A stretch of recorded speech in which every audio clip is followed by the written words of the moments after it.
The barrier that protects this academy has fallen. We are exposed, and the enemy is at our gates. I stood alone on the marble floor of the grand hall and told the most powerful mages in the kingdom that their sacred barrier was broken. The dean sat above me in his heavy crimson robe and called my paper an insult. He turned the pages with 2 fingers, the way a man holds something he found stuck to his shoe, and asked the assembled elders how someone with no magic at all could presume to lecture his betters on the divine art. I did not raise my voice. I gave them the number instead. Your great defense barrier runs at 32%, I said. The other 68 leaves as heat. You burn 10 of your finest mages for a full day to charge that wall, and 2/3 of everything they pour in does nothing but warm the stones you are sitting on. You have not built a shield. You have built the largest and least efficient furnace in the world and convinced yourselves it is holy. Somewhere in the benches, a middle-aged mage shot to his feet and shouted that this was blasphemy, that a miracle from the gods was not a machine to be dissected into arithmetic. The hall liked that. The hall agreed with that. So I gave them the part they liked even less. I reminded them that a month ago, the Velden Empire had walked through the kingdom's nights in a single afternoon. New weapons, the reports called it. I had read those reports. The Empire was not stronger than us. It was simply wasting less, squeezing real work out of the same power while we spent 2/3 of ours heating the air, and that gap was the whole reason our soldiers came home in carts. I had not published that paper to humiliate anyone. I published it because the next time the Empire came, it would not be a skirmish, and I wanted the wall fixed before our knights died behind it. That was the part that still amazed me. Even standing there, I had handed them a way to win, and they had heard only an accusation, and they had chosen the accusation. None of them argued the numbers. That was the part they could not forgive. I had not insulted their magic. I had measured it. I had died once already, in a life with no magic in it at all, crushed by men exactly like these for exactly this. The robes were different here. The hatred was identical. The dean set my paper down and folded his hands, and told the hall that whatever came next would put an end to the matter. The doors opened and Albert came in clapping. He crossed the floor in white and gold like the whole trial had been staged for his entrance, and perhaps it had been. He was the heir of House Greaves, the young genius who had rewritten the Academy's history before most men finished their apprenticeships, and he had a gift for making cruelty sound like a favor. He praised my cleverness. He called it almost a tragedy to waste a mind like mine on heresy. Then he asked the elders, in that soft and reasonable voice, whether taking a holy gift from the gods and grinding it down into formulas was not itself a blasphemy against art. I told him flatly that I did not consider magic to be art. I considered it a tool, and a leaking one, and that a tool you refuse to measure is a tool you will eventually lose a war with. He smiled at that and changed the subject to the fire. There had been an experiment weeks before, a control construct the 2 of us were assigned to build together, his magic and my design, the Academy's grand proof that tradition and theory could shake hands. It had gone wrong in the casting and burned out half a workshop, and now, in front of every elder in the kingdom, Albert laid that fire gently at my feet. He did not accuse, he grieved. He wondered aloud, with such warmth, how many people my recklessness might have killed. I said the true thing, because it was all I had. You wrote the control syntax wrong on purpose. You inverted 2 of the binding lines the night before the cast. I watched you do it, and I did not understand why until I was standing here. The hall went silent. Albert let the silence stretch until it belonged to him. Then he spread his hands and asked, almost kindly, where my proof was. That was the trap, and it had no bottom. Every record of that experiment sat in his keeping. Every assistant who might have spoken was loyal to his name and his money. I was holding the truth in both hands and not one scrap of evidence. And in that hall, evidence was the only language anyone spoke. And standing there with no floor under me, I finally understood why he had bothered. My theory did not just embarrass Albert. It threatened the whole story the Academy was built on, the holy story that mages were chosen and magic was perfect. If the inefficiency was real, then the genius in white was only an ordinary man standing in front of a leaking machine. He had not framed me to cover a workshop fire. He had framed me to bury a number, so I stopped talking. The dean took my silence for a confession, which was simpler for everyone in the room. He read the sentence in a bored voice, as though I had kept him from his lunch. My noble rank was stripped. My citizenship was revoked. From that hour, I belonged to no house and no nation, and I was to be removed at once to the Iron Fang frontier, a lawless strip of nothing shoved up against a monster region, where no king's law reached and no king would ever care to look. They wanted me to break. They leaned in for it. Something moved in my chest, and it took me a moment to name it, because it was the wrong feeling for the occasion. It was relief. They gave me until evening to clear out, so I went down to the deepest lab, the one nobody else would set foot in because it was buried and cold, and I packed. It did not take long.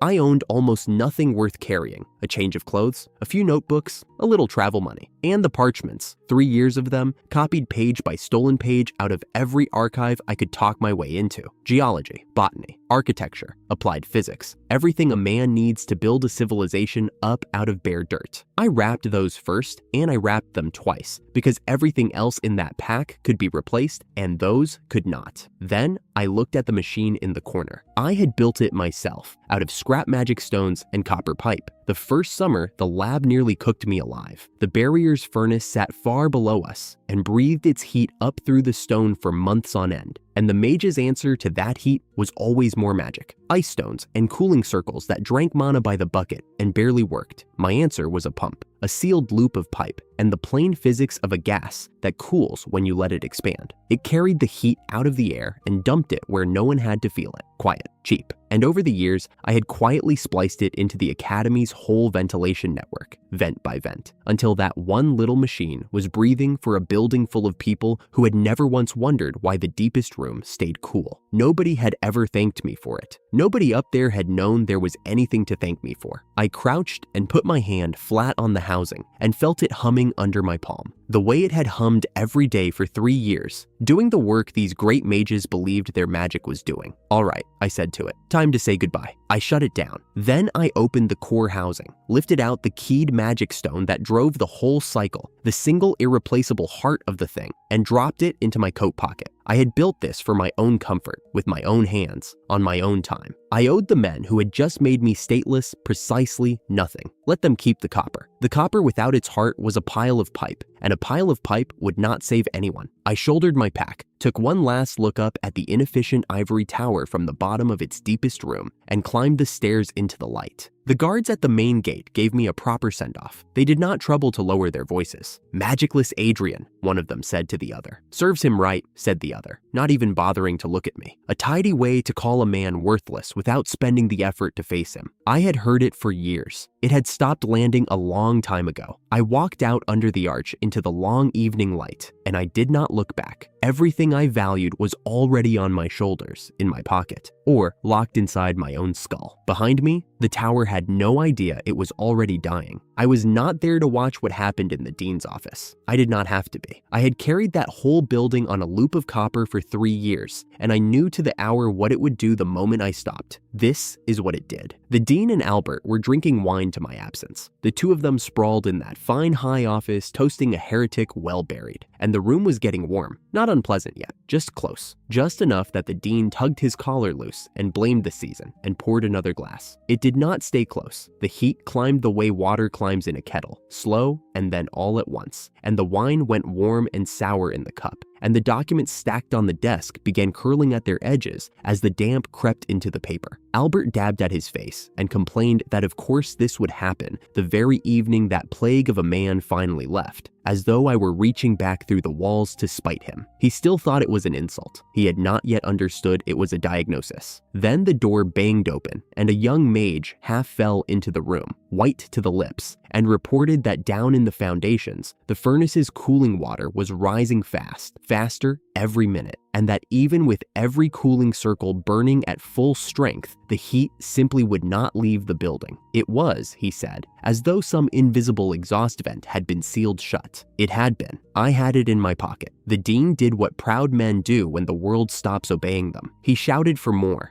ice stones, more mana, pour it in, pour all of it in. And the mana poured in, and the heat laughed at it, because you cannot chant a furnace cool. You can only move the heat somewhere else. And the one machine in the entire academy that actually moved the heat somewhere else was rolling down a frontier road with its heart in a stranger's coat. Apprentices were already hauling ice up from the wine cellars by the armful, watching it melt to warm water in their hands before they reached the top of the stairs. Mages who had charged that barrier for years stood sweating in the corridors, fanning themselves with the very documents that proved how much power power they threw away. Down every corridor, the same night arrived at once. Cooling circles guttering out, enchanted tools fogging and dying in the wet air. And the barrier itself, the great holy barrier they had condemned me for insulting, beginning to stutter in its output as the furnace beneath it choked on its own exhaust and crept, degree by degree, toward the thermal runaway that 10 of their finest mages could feed, but none of them could stop. They had a hall full of geniuses, and not one of them could even name the problem, because the only man who could had been declared a sinner that morning and thrown out the gate by dark. That night, they finally got to live in the building without it. Days later, I was a long way east, alone in a hired cart, watching the good stone road crumble into gravel and the gravel surrender, at last, to open wild land. I had no title now and no country, just a small stone in my pocket that had cost an academy its summer, and a wrapped bundle of parchments worth more than the cart that carried them. By every measure that hall understood, I was ruined. I kept waiting to feel ruined. It never came. What came instead was quiet. No elders, no factions, no genius in white explaining. So reasonably, why the truth in my hands did not count. Just me, a cart, and a whole frontier that had never once been told what was impossible. Ahead,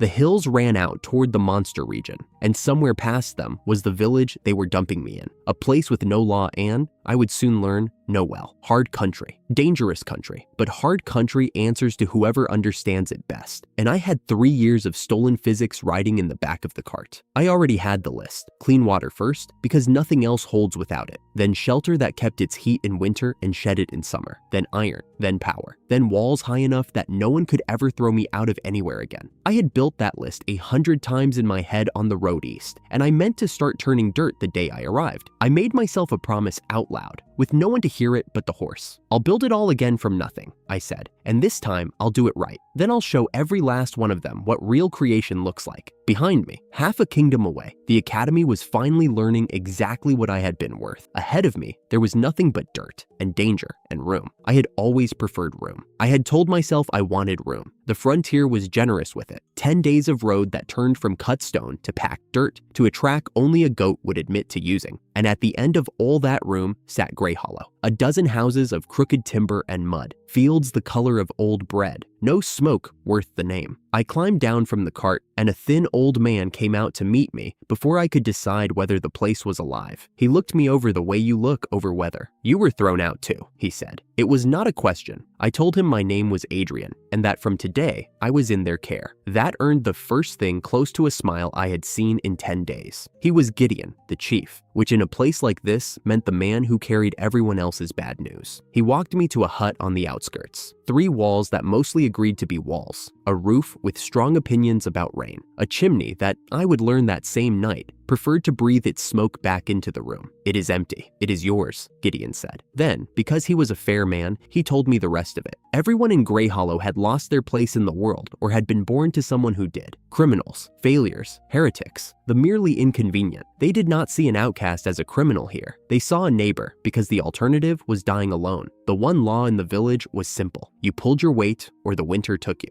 I could live under that law. It was the first honest one anyone had read to me in years. I asked him where the water was. His face did something tired. The river ran an hour east, he said, downhill the whole way there, and a punishment the whole way back, with a full jar on your shoulder. The women and the young ones made the walk twice a day, every day. A well was out of the question. They had tried and found nothing under Grey Hollow but rock and disappointment. To bring the river up to the village, Gideon said, you would need a miracle. I did not tell him that a miracle is only engineering nobody has bothered to explain yet. I had learned to stop saying things like that out loud. Instead, I told him a truth that was nearly as strange to him. I do not want anything from anyone here, I said. A quiet corner, and to be left alone to build. That is all I am asking for. He nodded the way you nod at a man with a fever. He did not believe me. That was fine. I was not entirely sure I believed me either, but I meant the part about building. And to build, I had to know the land. And to know the land, I needed tools. For the better part of a week, I barely left the hut, and the village decided I was either mad or dangerous. I could hear them through the mud walls. The newcomer who never came out. The one who made strange noises after dark. The stranger nobody should get tangled up with. The strange noises were carpentry. First, I made the hut stop fighting me. I packed the wall cracks with clay and chopped straw,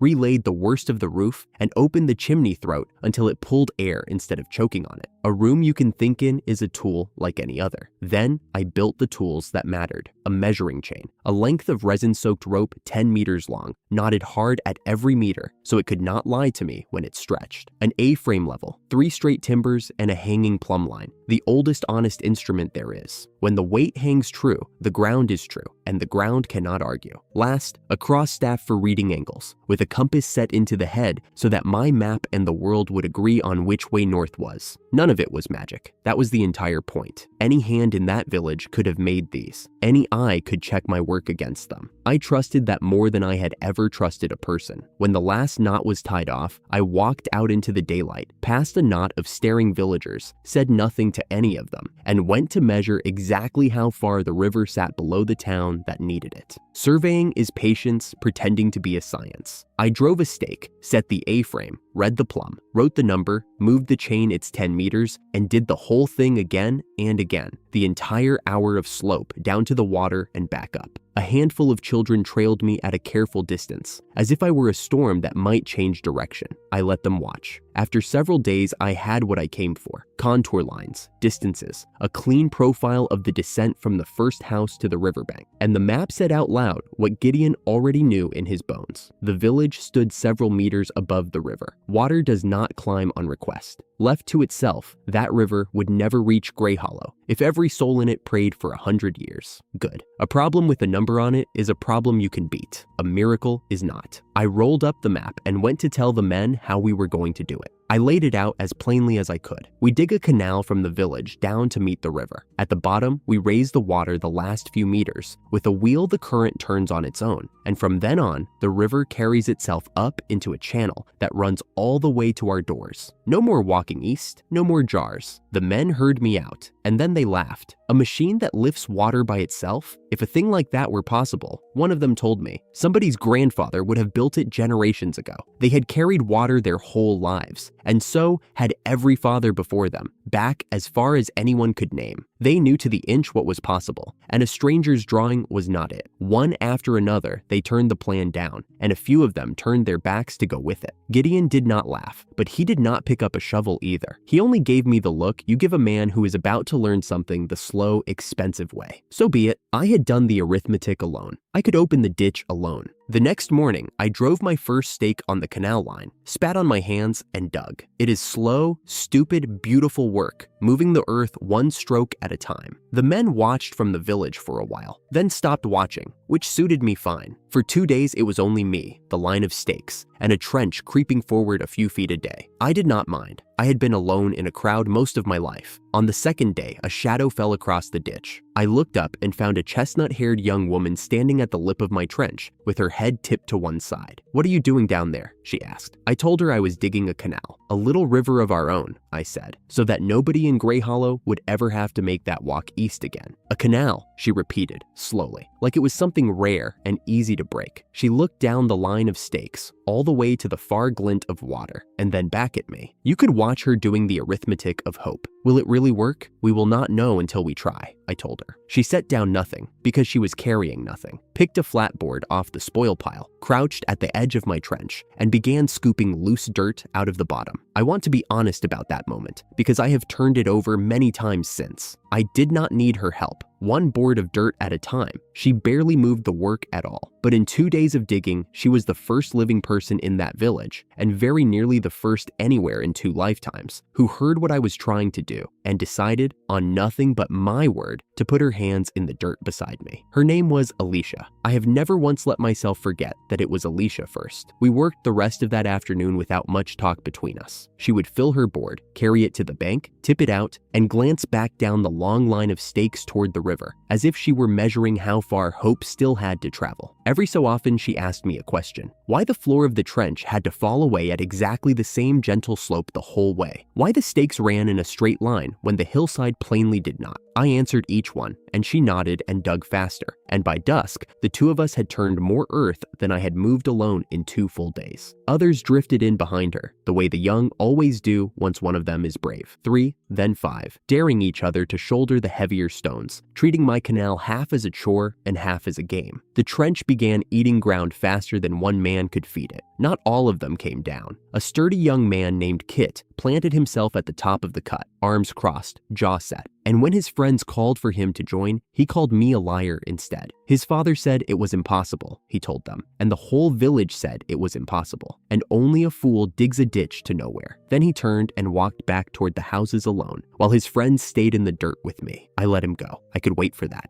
The young carried the news home far better than I ever could have. For a week, the adults watched their sons and daughters come back filthy, laughing, and unhurt. And something in the village's arithmetic quietly changed. The first to break ranks was a big, hesitant man, Alicia's father. He came down to the cut one afternoon, thanked me in a low, gruff voice for looking after his girl, then rolled his sleeves to the elbow and asked me plainly where he should dig. Across the trench, Alicia called out to him, bright as a struck bell, and pretended she was not proud of him. After that, the dam gave way. Fathers, then mothers, then the very men who had laughed loudest in the common. They picked up shovels and never once admitted they had changed their minds. They told each other they had been certain I would quit inside 3 days. And here I still was. So a man might as well lend a hand. They said they had forgotten what their children looked like happy. Only Kit and his father kept their distance, watching with the sour faces of men who had bet against the tide and were waiting, stubbornly, to be proven right. I did not push them. The water would make that argument for me. The work changed shape once the grown men were in the cut. We split into teams. One crew broke ground ahead along the stakes. Another squared and packed the walls behind so the sides would not slump. And the young hauled the loose stone clear and stacked it for the wheel I had not told them about yet. The trench that had crept forward by inches under my single hoe now advanced the length of a man every hour. 3 weeks after my first lonely stake, the canal reached the river. The whole village came out to see it, and for a moment there was real cheering. Then a man down near the bank pointed at the obvious thing, and the cheering died in their throats. The river sat there, fat and close and several meters too low. The mouth of our canal hung above the water like a promise nobody could keep. I had dug them a flawless channel to a river they still could not touch. Every face turned to me, and I felt the whole fragile thing balance on what I said next. This, I told them, breaking the silence, is where the real work starts. I explained it the way you explain a gift you are enjoying too much to hand over quickly. We would build a wheel, a great wheel set into the river itself, turned by nothing but the current, and as it turned, it would lift the water up basket by basket and pour it into the mouth of the canal. The river would spend its own strength carrying itself uphill to us. No magic in it anywhere. Only a wheel, the weight of falling water, and people willing to raise it. Then I asked them if they would help. This time, nobody laughed. 3 weeks before, they had turned their backs on a stranger's drawing. Now a finished canal ran from their feet all the way to the river, every yard of it dug by their own hands, and the stranger had been right about every yard so far. Every head in Grey Hollow nodded. I had come east wanting a quiet corner and to be left alone in it. Somehow, I had ended the month with a whole village standing around me holding shovels, waiting to see what I would show them next. I promised myself I would get back to the quiet part later. I very nearly believed it. I had promised myself I would get back to the quiet part. Instead, I spent the next morning bent over a sheet of parchment in the square, while half the village crowded in to stare at a drawing of a wheel. It was a simple thing on the page. A wheel stood upright in the river with buckets fixed around its rim.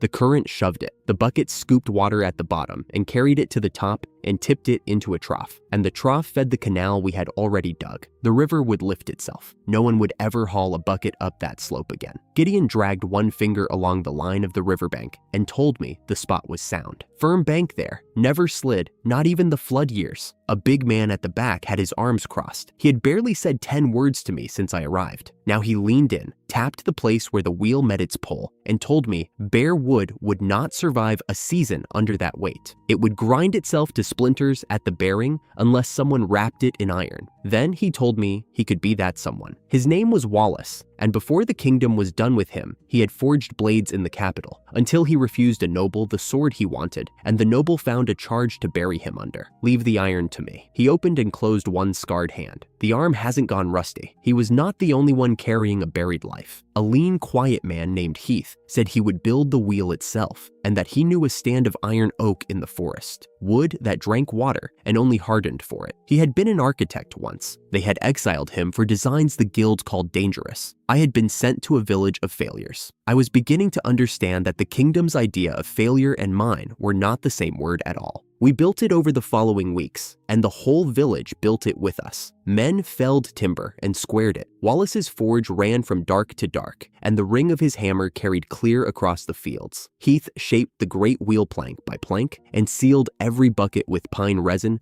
until the wood went amber and slick. The women boiled that resin and fed the work. The young hauled rope and parts and got underfoot and were forgiven for it. When it was done, the wheel stood taller than the tallest man in the village, a full ring of buckets bristling off its rim. We carried it to the bank on log rollers and set it on a base Wallace had braced with iron, and we lined it up with the mouth of the canal. A wall of sandbags still held the river back from the channel. I gave the order to pull the bags. The water came in fast and dark and hit the buckets, and for one long breath, nothing happened. Then the wheel groaned and turned. It turned again, easier. The buckets bit the river at the bottom, climbed full, and at the very top, they tipped and spilled into the trough. And the water ran inland, down the canal, away toward the village, faster than a man could walk beside it. Alicia went after it whooping, and every child in Grey Hollow went with her, racing the water all the way to the reservoir to see which of them won. The whole village heard the shout that went up when it arrived. 2 hours of hauling, every single day, gone, undone by a wheel that did the work for free. I stood at the bank and watched the thing spin and said, mostly to myself, that it was not bad. Off to the side, 2 men did not cheer. Kit stood with his father, Bruno, both of them stiff, watching the village celebrate something they had sworn could not be done. Bruno's jaw was set like a man chewing on a stone. I let them be. The water was not finished arguing my case for me. The reservoir reached the square, but it did not reach the fields. So the morning after the cheering, I was back out west with a coil of thin tubing and a wooden frame, and the women kept stopping me on the path to thank me until my ears went hot. Gideon found me crouched in the dirt and asked what I was scheming now. I showed him the tube. Filled with water, both ends settle to exactly the same height every time, no matter how far apart you hold them, so it tells you which ground is higher and by how much, down to a finger's width. I showed him the A-frame too, a wooden triangle with a stone swinging on a string for reading the slope of the land. He turned the frame over in his hands like it was a relic and asked, almost shy, whether it could really be done. It could, but the land did not make it easy. A slab of bedrock sat square across the line I needed. 6 men could not roll it. I cut a fresh pole, jammed a stone under it for a pivot, and showed them where to push. And the rock that had beaten 6 backs lifted under 2,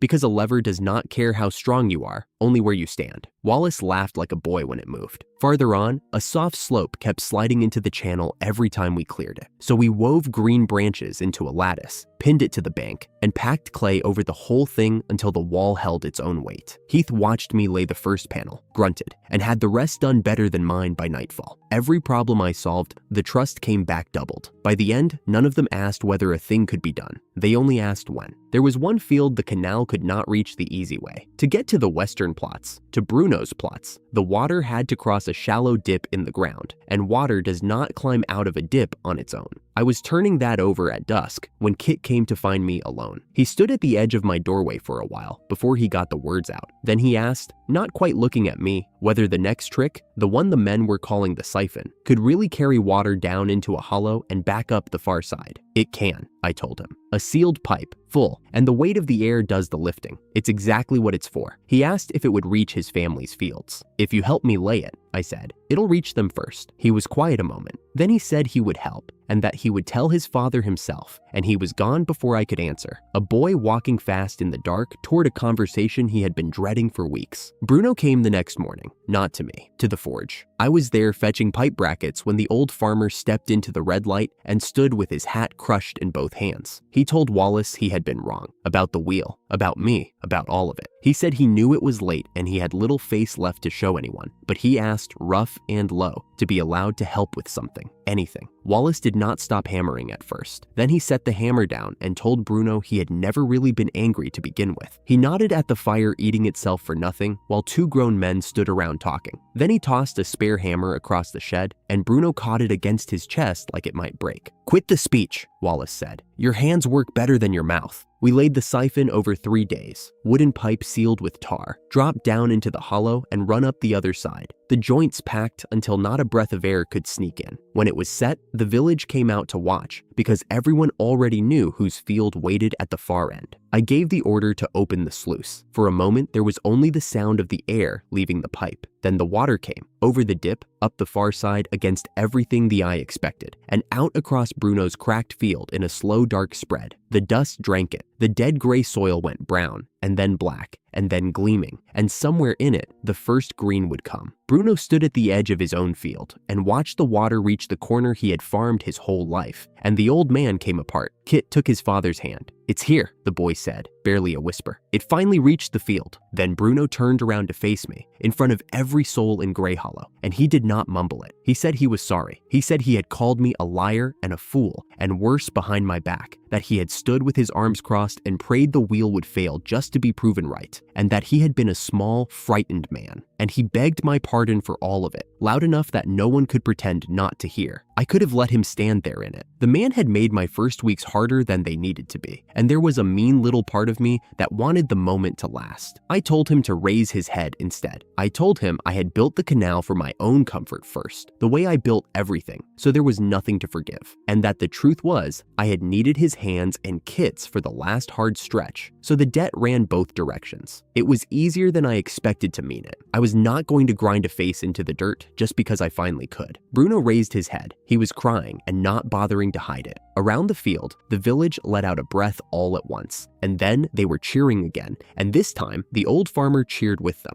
We held a feast that night, roasted meat and a thick soup of beans and whatever the garden still had, coarse bread, rough ale that Wallace swore by, and I did not. Someone started an old song and the whole square took it up, even the people who had no fields and no reason that morning to believe the day would end like this. Wallace shoved a skewer of meat into my hand and told me to eat before I keeled over. Bruno sat across the fire from his son and could not stop touching his shoulder, as if checking he was still there. Alicia teased Kit for joining the work a week late, and he took it grinning. For an hour, I let myself sit in the middle of it and do nothing useful at all. When the singing thinned out, I walked the lanes alone, the way I do when my head is already 3 problems ahead of my feet. And I saw the houses, really saw them, for the first time since I had arrived hungry and stopped noticing. Twisted beams that had given up being straight, mud walls cracked from sill to roof, thatch gone thin and black, half of it missing, the rest letting the cold through to people who had just spent a season giving me everything they had. We had food now. We had water for the square and the fields both, and every family in Grey Hollow still slept under a roof that was trying to fall on them. I stood in the cold a while and did the arithmetic. Then I decided. Water was finished. The next thing I built would be walls and roofs that held, for my own comfort, I told myself, and almost laughed at how thin that was wearing. Houses next. I went to bed already drawing them in my head. Water was finished, so I had moved on to walls and roofs that held. I crouched in the frost with a stick of charcoal and drew house frames on a flat board. For my own comfort, I told myself, and almost believed it. Bruno came up the lane with mud to his elbows and a grin too big for his face. "Adrian, come and see," he said, wiping his hands down his front. "The soil where the water reached, it's black again. It's alive. My father's field is alive. Good drainage will do that," I told him. "We'll cut a second channel before the thaw and double it." He laughed like I'd promised him gold. I went back to my house frames. Gideon stood near, watching me draw,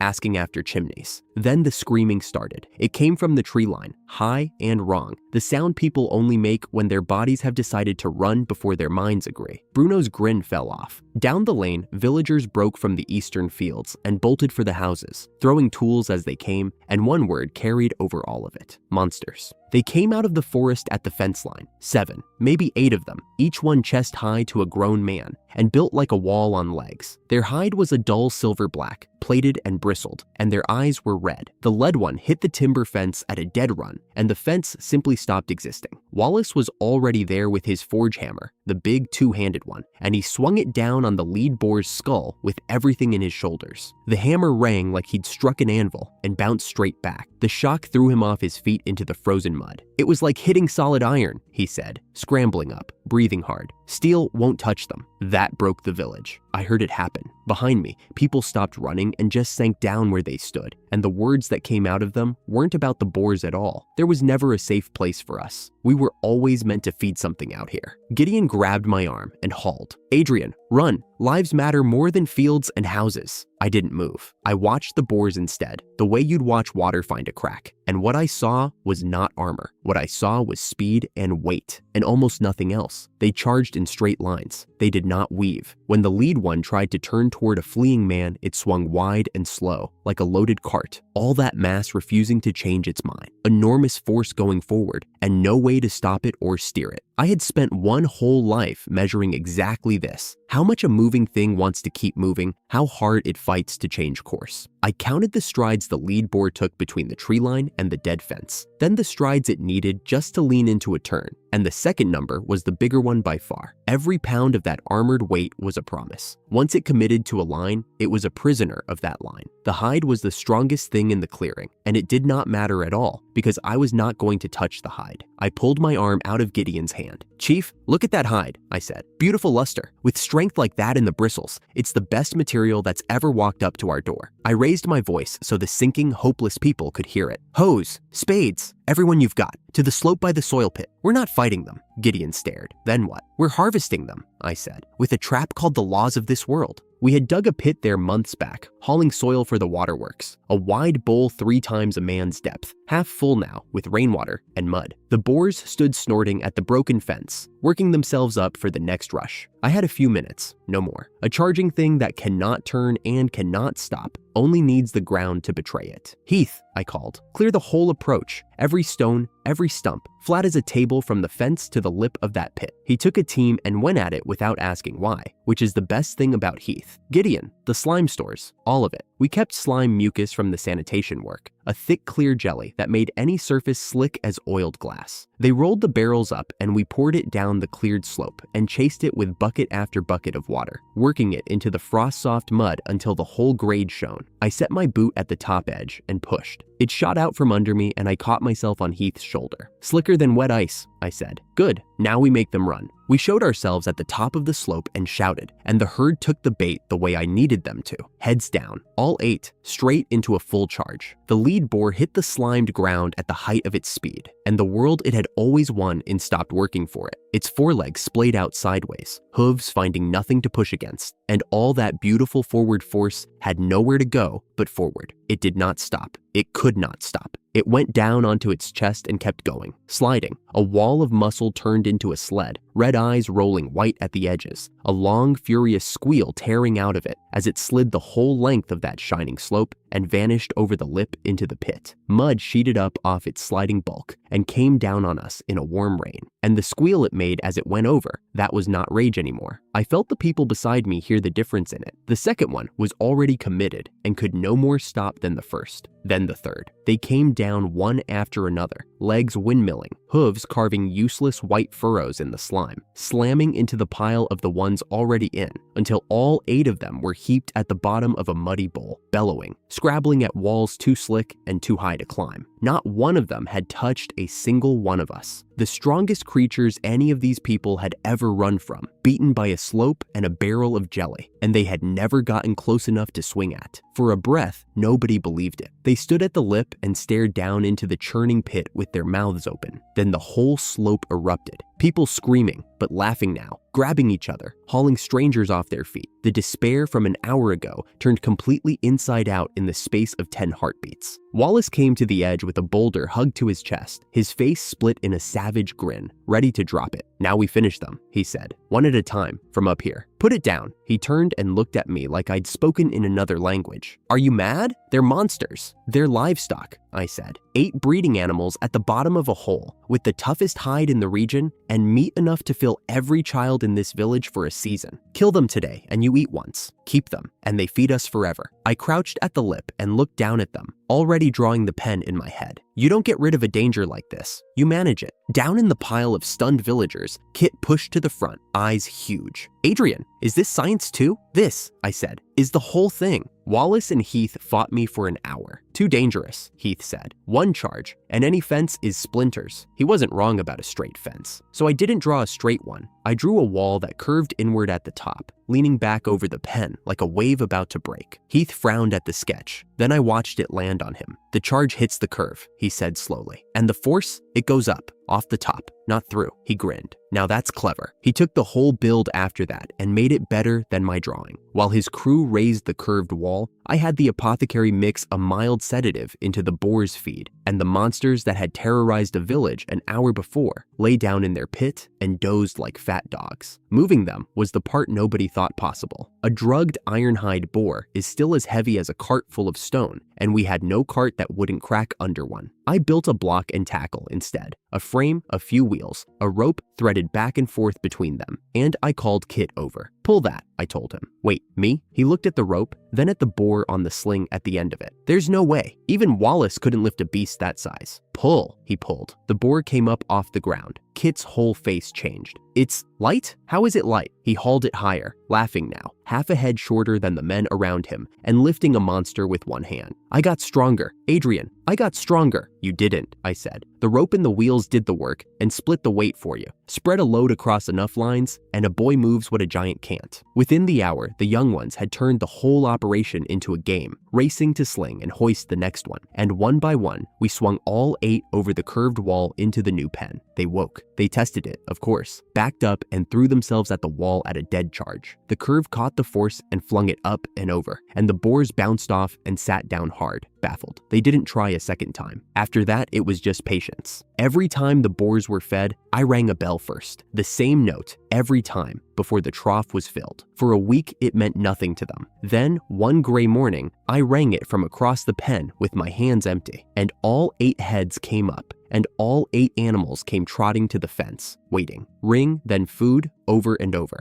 until the sound alone moved them. We managed them with rules now, not with fear. The first harvest fed the whole village in one night. I won't forget that meal. Wallace, who had wanted to crush them with a boulder, sat by the fire with grease shining on his chin and his eyes wet. What is this? This sweetness in the fat, he said, and couldn't finish the sentence. It melts. It just melts. Around the fires, people were crying over bowls of meat, the plain animal relief of children going to sleep full for the first time in longer than anyone wanted to say. Gideon lowered himself down beside me with his bowl and watched it all for a while. The wet faces, the children asleep against their mothers, with grease still on their fingers, Kit going around the fires telling everyone how he'd lifted a monster with one hand. No number of strong arms could have managed those things, he said quietly. And you did it with mud and a bell. He shook his head slowly. Water and now food. Since you came, this dead land just keeps turning into a paradise. I let that sit. I didn't have a dry answer ready for it, which was rare for me. A month ago, these were people who had decided the world meant for them to starve out here as a lesson to others. Now, they were arguing happily about which of the boars was the meanest. I told myself I'd only done it for a steady food supply and my own quiet, and the lie was getting harder to keep a straight face through.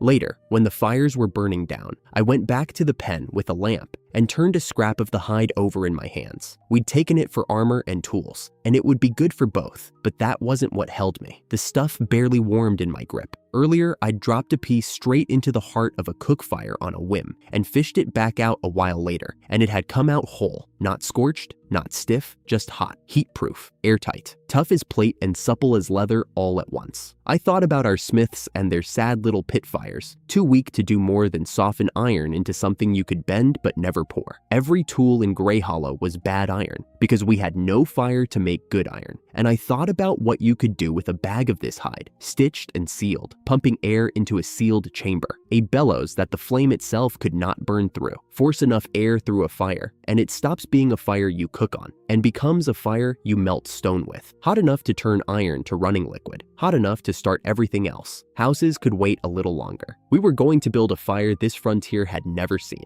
and I was already counting the bricks for it as I walked back to bed. Wallace stood over my drawing a long time without a word. I had learned to wait him out. The fire here, he tapped the parchment at last, and the iron over here, walled apart. The flame never even touches the metal. He looked up like he expected me to admit it was a joke. It wasn't. The furnace did not cook iron the way his old forge did, I told him. It took the heat the flame threw off, bounced it down off a low-curved ceiling, and pooled all of it onto one spot until that spot ran hotter than any open fire could reach. Reflect the heat, pull a hard draft up a tall chimney, and you stopped softening iron. You You started melting it, melting it. He said the words slowly, turning them over. His hands had already begun to move on their own, the way a craftsman's do when he is building a thing in his head before his body catches up. Then we pour it, cast it into molds. Tools that hold an edge, hinges, plows that don't fold the first hard season. Anything we want, eventually. He rolled the parchment up careful as a holy thing. Then we're not waiting for the thaw. We start now. So we started in the worst of the winter. For 3 months, the village built nothing else. The kilns ran day and night, spitting out fire brick faster than we could stack it, and the count climbed into the thousands. Heath took the hardest piece, the low-arched ceiling of the melting chamber, the part that had to curve just so, or the whole thing would cave under its own weight and heat. He spent 2 days just staring at the drawing. Then he built a frame of wood in the exact shape of the arch, laid the brick over it, and knocked the frame away. Stack them at this angle, and the load spreads outward instead of down, he told the men on the scaffold, not looking up from his work. It holds itself up by trying to fall. The chimney went up next, tall as the watchtower, raised by men working at height in a wind that could take a careless hand off the planks. By the time the last brick was set, the snow was rotting to mud, and the whole village had stopped pretending to do anything but watch. Wallace lit the charcoal himself. We fed the fire and waited, and the inside of the chamber crawled from red to orange to a white that hurt to look at. Then we loaded the scrap, old nails, snapped hose, every broken tool the village had hoarded for years, because metal was too precious to throw away. Gideon stood at my shoulder, chewing his lip. Adrian, not yet, not yet. Hours. The light through the spy hole went from glare to something almost liquid. When Wallace finally drove his long iron rod through the tap hole, the village went dead silent. And then the iron came out. It poured, a thin, bright ribbon of it, running like water, hissing into the sand molds, throwing sparks that the children chased with their eyes. The heat came off the furnace mouth in a wave you could almost lean your weight against, and the molds drank the iron one after another, each filling with a sound like a held breath finally let go. Wallace watched his life's work turn to liquid and simply started crying, open-mouthed, not bothering to wipe it. Around us, the cheering went up so loud it startled birds out of the bare trees. I had melted iron on a frontier that had never seen a real nail. I let myself enjoy that for about the length of a breath. Then I started thinking about what came next. Iron changed everything downstream of it. Better tools meant faster building, and the village I had walked into, a shabby huddle of leaning huts, turned into something with straight streets and tiled roofs in a single season. But fast building is how people get sick. Crowd bodies together without clean water, and you bury half of them by autumn, and nobody ever knows why. So before the houses, I made them dig for water again. Not a well this time, but a filter. Layers of gravel and charcoal, and a bed of fine sand, crawling with something I could not show them, and they would not have believed anyway. Living things too small to see, eating the filth out of the water as it passed. This layer is the whole point, I told them, patting the sand bed. It looks like the dirtiest part. It's the cleanest worker we have. Wallace cast me a brass tap for the square. When I turned it the first time, water came out clear enough to read through. Gideon cupped his hands under it, drank, and stopped dead. What is this? Nothing like river water. He drank again, almost suspicious. Sweet. And no rot in it at all. Kit was already poking at the pipe that ran off the back of it. And the dirty water goes where? That one I was proud of. Every house drained into a great stone tank, seeded with the same slimes that had caught us the boars, set now to a gentler job, eating waste until what flowed out the far end was clean enough not to foul the river. The capital, 3 days west of us, still threw its filth in the gutters and choked on the smell of it. My exile village had become the most sanitary place in the world, and the only reason anyone believed me about the invisible part was that they had stopped getting sick. It's only good sense, I told Gideon when he thanked me. Mostly, I just don't want a bad stomach. He laughed at me, which was fair. Neither of us believed it anymore. Bruno came running up the new road shouting before I could see why. Adrian, trouble, people, in rags, gone down at the gate. There were a dozen of them, maybe more, men and women, and a few small ones, the kind of thin that takes months to earn.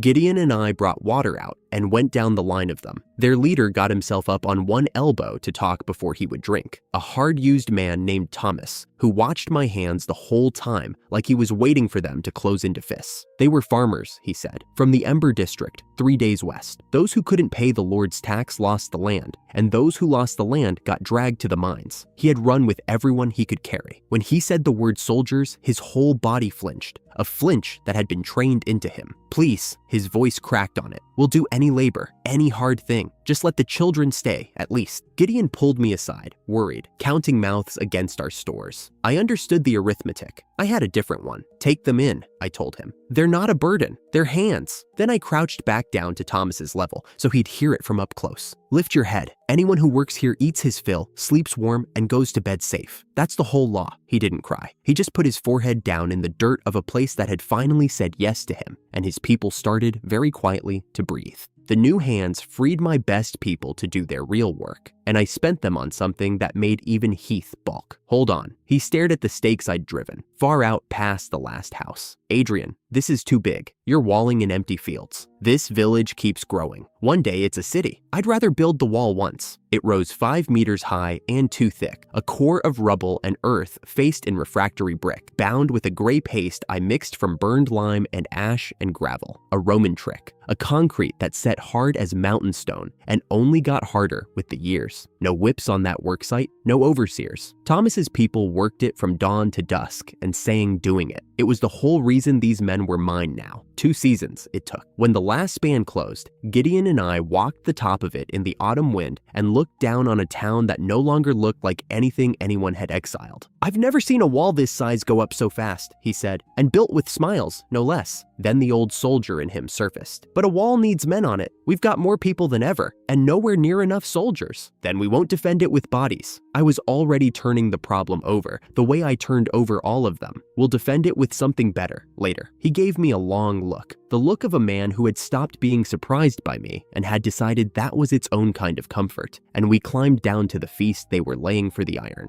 The first true pig iron had come out of the furnace that morning, clean and gray with no impurity in it, and the village threw a feast to match. Roast ironhide boar, soup, ale brewed from the sweet water. I did what I always did at the loud parts. I took a cup and a seat off at the edge and watched it from there. I didn't sit alone for long. Wallace dropped down beside me with a jug, Heath and Gideon a step behind, and the 4 of us ended up shoulder to shoulder in the dark just past the firelight. Wallace turned his cup in his big scarred hands. "I thought I'd never forge decent iron again," he said, "and it came out heavier than the ale warranted." So I asked. He'd been a master smith once, in a royal workshop in the capital, until he started folding metals together. Alloys, the traditionalists called it heresy, holy iron being the only proper thing for a noble's blade. A great lord swung his sacred sword against one of Wallace's alloy bars to prove the new stuff was trash. The holy blade snapped. The alloy didn't have a mark on it. The lord couldn't be wrong in front of his peers, so the smith was. They threw Wallace out for shaming a sword. He told it flat, almost bored, the way a man tells the story that broke him once he's repeated it enough times to live alongside it. "That pig iron this morning was perfect," he muttered, and drank. "A smith's dream, and it came out of a furnace on the edge of nowhere. Figure that." Heath laughed, but it was a dry sound. He'd warned a noble that a villa's frame wouldn't hold. The noble didn't want to hear it and didn't pay for the bracing. When the place came down in an autumn storm, the noble walked out alive, of course. They needed a name to pin it on, and the carpenter who'd warned them was easier to ruin than a lord was to blame. "If it weren't for you," he told me, lifting his cup an inch, "I'd still be rotting in a ditch somewhere, being right and starving for it." I looked at Gideon. The old man shrugged, almost embarrassed. "Mine's not as grand as theirs." He'd been a supply officer once. He found his own superior skimming the soldiers' food rations and reported it, the way the rules said he should. The superior had a noble father. Gideon had paperwork. The paperwork lost. "They needed the books to say something other than what they said," he finished. "So they made me the thief and sent me here." He spread his hands at the walled town, the furnace, the warm fire. "And it turns out, here is the fair working order I spent my whole life looking for." I sat with all 3 of those stories sitting in my chest. I knew the shape of every one of them from the inside, because the day they stripped my name in that white hall, they had done the exact same thing to me with longer words. For most of my 2 lives, I had believed that being the only one who saw clearly meant being alone with it. I had been wrong about that. I had just been looking in the wrong place. The kingdom had been throwing its best people out the back door for years, and I had walked out and started picking them up off the ground. For a moment, I didn't trust my own voice. And here were 3 men, who had each paid the exact toll I had, sitting near enough that I could feel the heat coming off their shoulders, waiting on me to say something worth the iron we'd poured. The fire popped. Gideon's lined face was orange with it. Heath was already half smiling. Wallace had his cup ready. I raised mine to our efficient and comfortable paradise. 4 cups met over the fire, and the bond that set between us that night was like the iron we'd poured, run together while it was hot, and gone hard as steel by morning. Out past the new wall, the dark frontier sat quiet. None of us said the thing we all knew,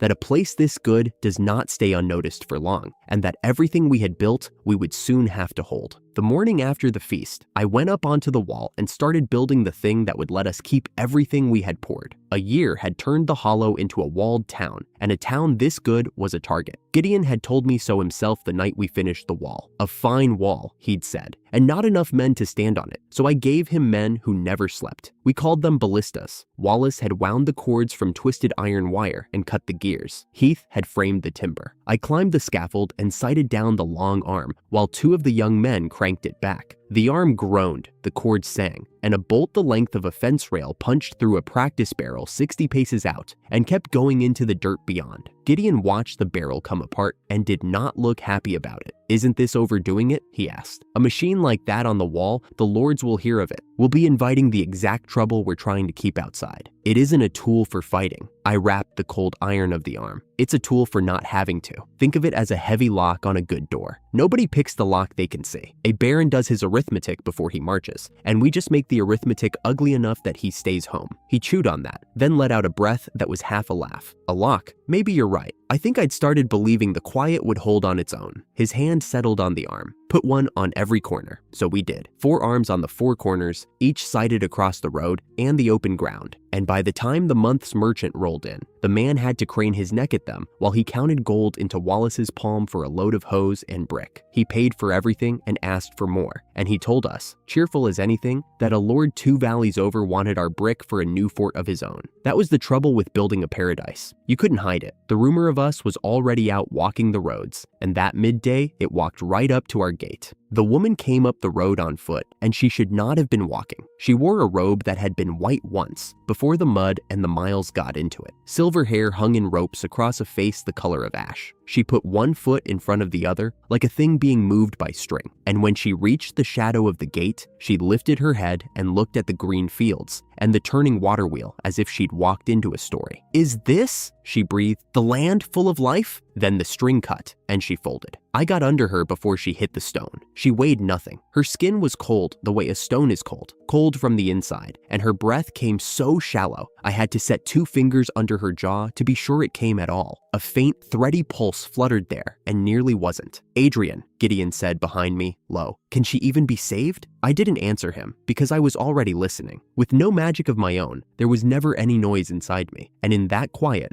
I could feel the thing that was killing her. Not a wound, not a fever, but a slow leak. Somewhere under the breastbone, her own life was running out through a crack, faster than her body could make more. "Open my house," I said. "Now." I laid her on the clean bed and named the thing out loud so I'd stop hoping it was something easier. "This isn't fatigue and it isn't a fever," I told the room. "The energy that keeps her alive has nearly burned out. There's a crack in the vessel that holds it, and everything we pour in runs straight back out. Healing magic won't bite. You can't fill a broken bowl. So we stop the leak with our hands, and we put something back faster than it drains." Wallace folded his arms. "And how do we put it back? She can't swallow. Through the vein. I need a needle. Thin, hollow, all the way through." His face fell. "Hollow metal that fine? With my tools, that's days of work, if it can be done at all." "We don't have days?" He stood there a breath, scowling, and then something cleared in his eyes. He went out at a run and came back with a thing wrapped in cloth. A giant bee's stinger from the forest clearing, amber and wickedly sharp, and already hollow down its length the way nature had made it. "Grind the base, fit a tube, hone the tip," he muttered, half to himself, bending to his bench. "Leave it to me. I'll put everything I've got into this one." While he worked, I set Heath the tubing. "Animal gut, the cleanest you have, and seal the inside with pine resin so it doesn't leak or rot. And here, in the line, blow me a little glass bulb." Heath turned it over in his hands. "A chamber? Why not run the tube straight in? Because if a single bubble of air reaches her heart, she dies. The chamber catches the air and lets the liquid pass." He stopped turning it. "Ah, It isn't a pipe. It's a thing that holds a life. I'll make it perfect. I boiled water until it was clean of everything, let it cool, and salted it by careful measure. Not enough to burn, not so little it did nothing. The body's own balance matched as near as I could judge it, with a little sweetness folded in to feed her. Then I ground a thumb of glowing moss into the mix, the faint live spark that hid in it, a coal to relight a fire nearly out. We fitted it all together. I found the vein in the back of her hand, set the amber point against it, and slid it home. The drip began, slow and steady, one bead of light swelling and falling in Heath's little glass bulb. Around me, the room had gone dead silent. Somewhere near the door, Kit whispered my name, just once, the way you'd say it standing at the edge of a high place. But the drip alone wasn't enough. I could still hear the crack, a thin hiss of warmth bleeding off into nothing, under the breastbone, where no knife of mine could reach. So I reached it with light. I had ground 2 discs of clear quartz, and sealed a smear of the glowing moss between them, an airtight little lens. And now,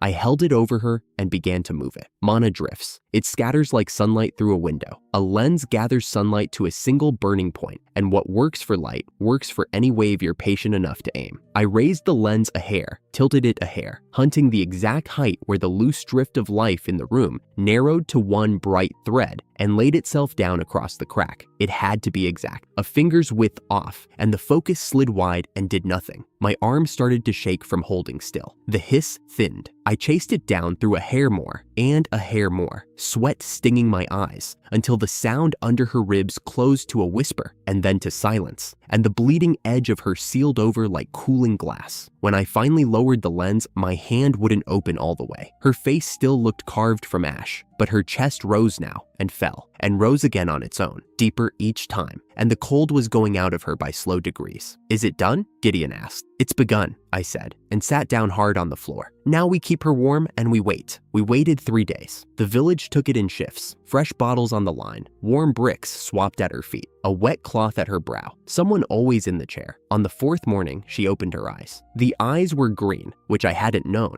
and the ash was gone out of her skin, like a tide going out. She sat up too fast, pressed a hand under her own ribs, and went very still, feeling for the leak, I realized, and not finding it. "It's whole," she said, wondering. "My vessel is whole. That can't be. No healer in the Empire could—" She stopped. She looked at me, and then she looked at me harder, and I watched the wrong conclusion arrive on her face. "Don't push yourself," I said. "Your strength isn't back yet." She told us her name as though it should mean something, and from the way Gideon's coffee cup froze halfway to his mouth, it did. Eleanor Silvercross, the saint of the Empire, the greatest healer born in 100 years, who had heard a traveler's tale of a hidden land where the water gave life, and the fruit lengthened it, and the walls turned dragons, and had walked off the edge of the map alone to find it before her own burned-out soul finished killing her. "And it's all true," she breathed, looking around my plain room as if it were a cathedral. "Every word. You pulled my soul back through the door with your bare hands." She slid off the bed and went down on one knee on my floor. "Master, take me as your disciple. I'll carry water. I'll scrub floors. I'll do any low work you set me. Only teach me." "No, wait." I put both hands up. "I'm not a mage. I've got nothing to teach you, and I am nobody's master. Don't call me that." She nodded earnestly, the way you nod at a humble man, and did not stop calling me that even slightly. I told myself I'd argue her out of it. I lost that argument over the next week, one small piece at a time, and the funny thing is, I lost it by being right. I ordered her to rest, and to make resting work, I built it. A bath kept exactly warm by waste heat off the furnace, run uphill and held steady by a simple loop of pipe. A broth drawn off chicken at a low, slow simmer, so even a half-dead stomach could take the goodness out. A bed strung on flexed slats of iron oak, so the weight spread instead of digging in. To me, they were a kettle, a pot, and a clever frame. To her, they were revelations. "This warmth that never fades. This is the deep art of heat and herb," she said from the bath, eyes shining. "It's a pipe," I said. "Each mouthful pours life straight into me, the elixir of the immortals." She lifted the spoon like a relic. "It's soup." She washed her own robe and met grease she couldn't beat. So I gave her soap and told her plainly it was just fat cooked with ash lye. She declared it a holy union of opposing elements. I ran the laundry steam off the furnace, and she named it a purifying staff, and went down the line of wash like a woman at war with sin. And 3 housewives watched her and quietly asked me to make them some too.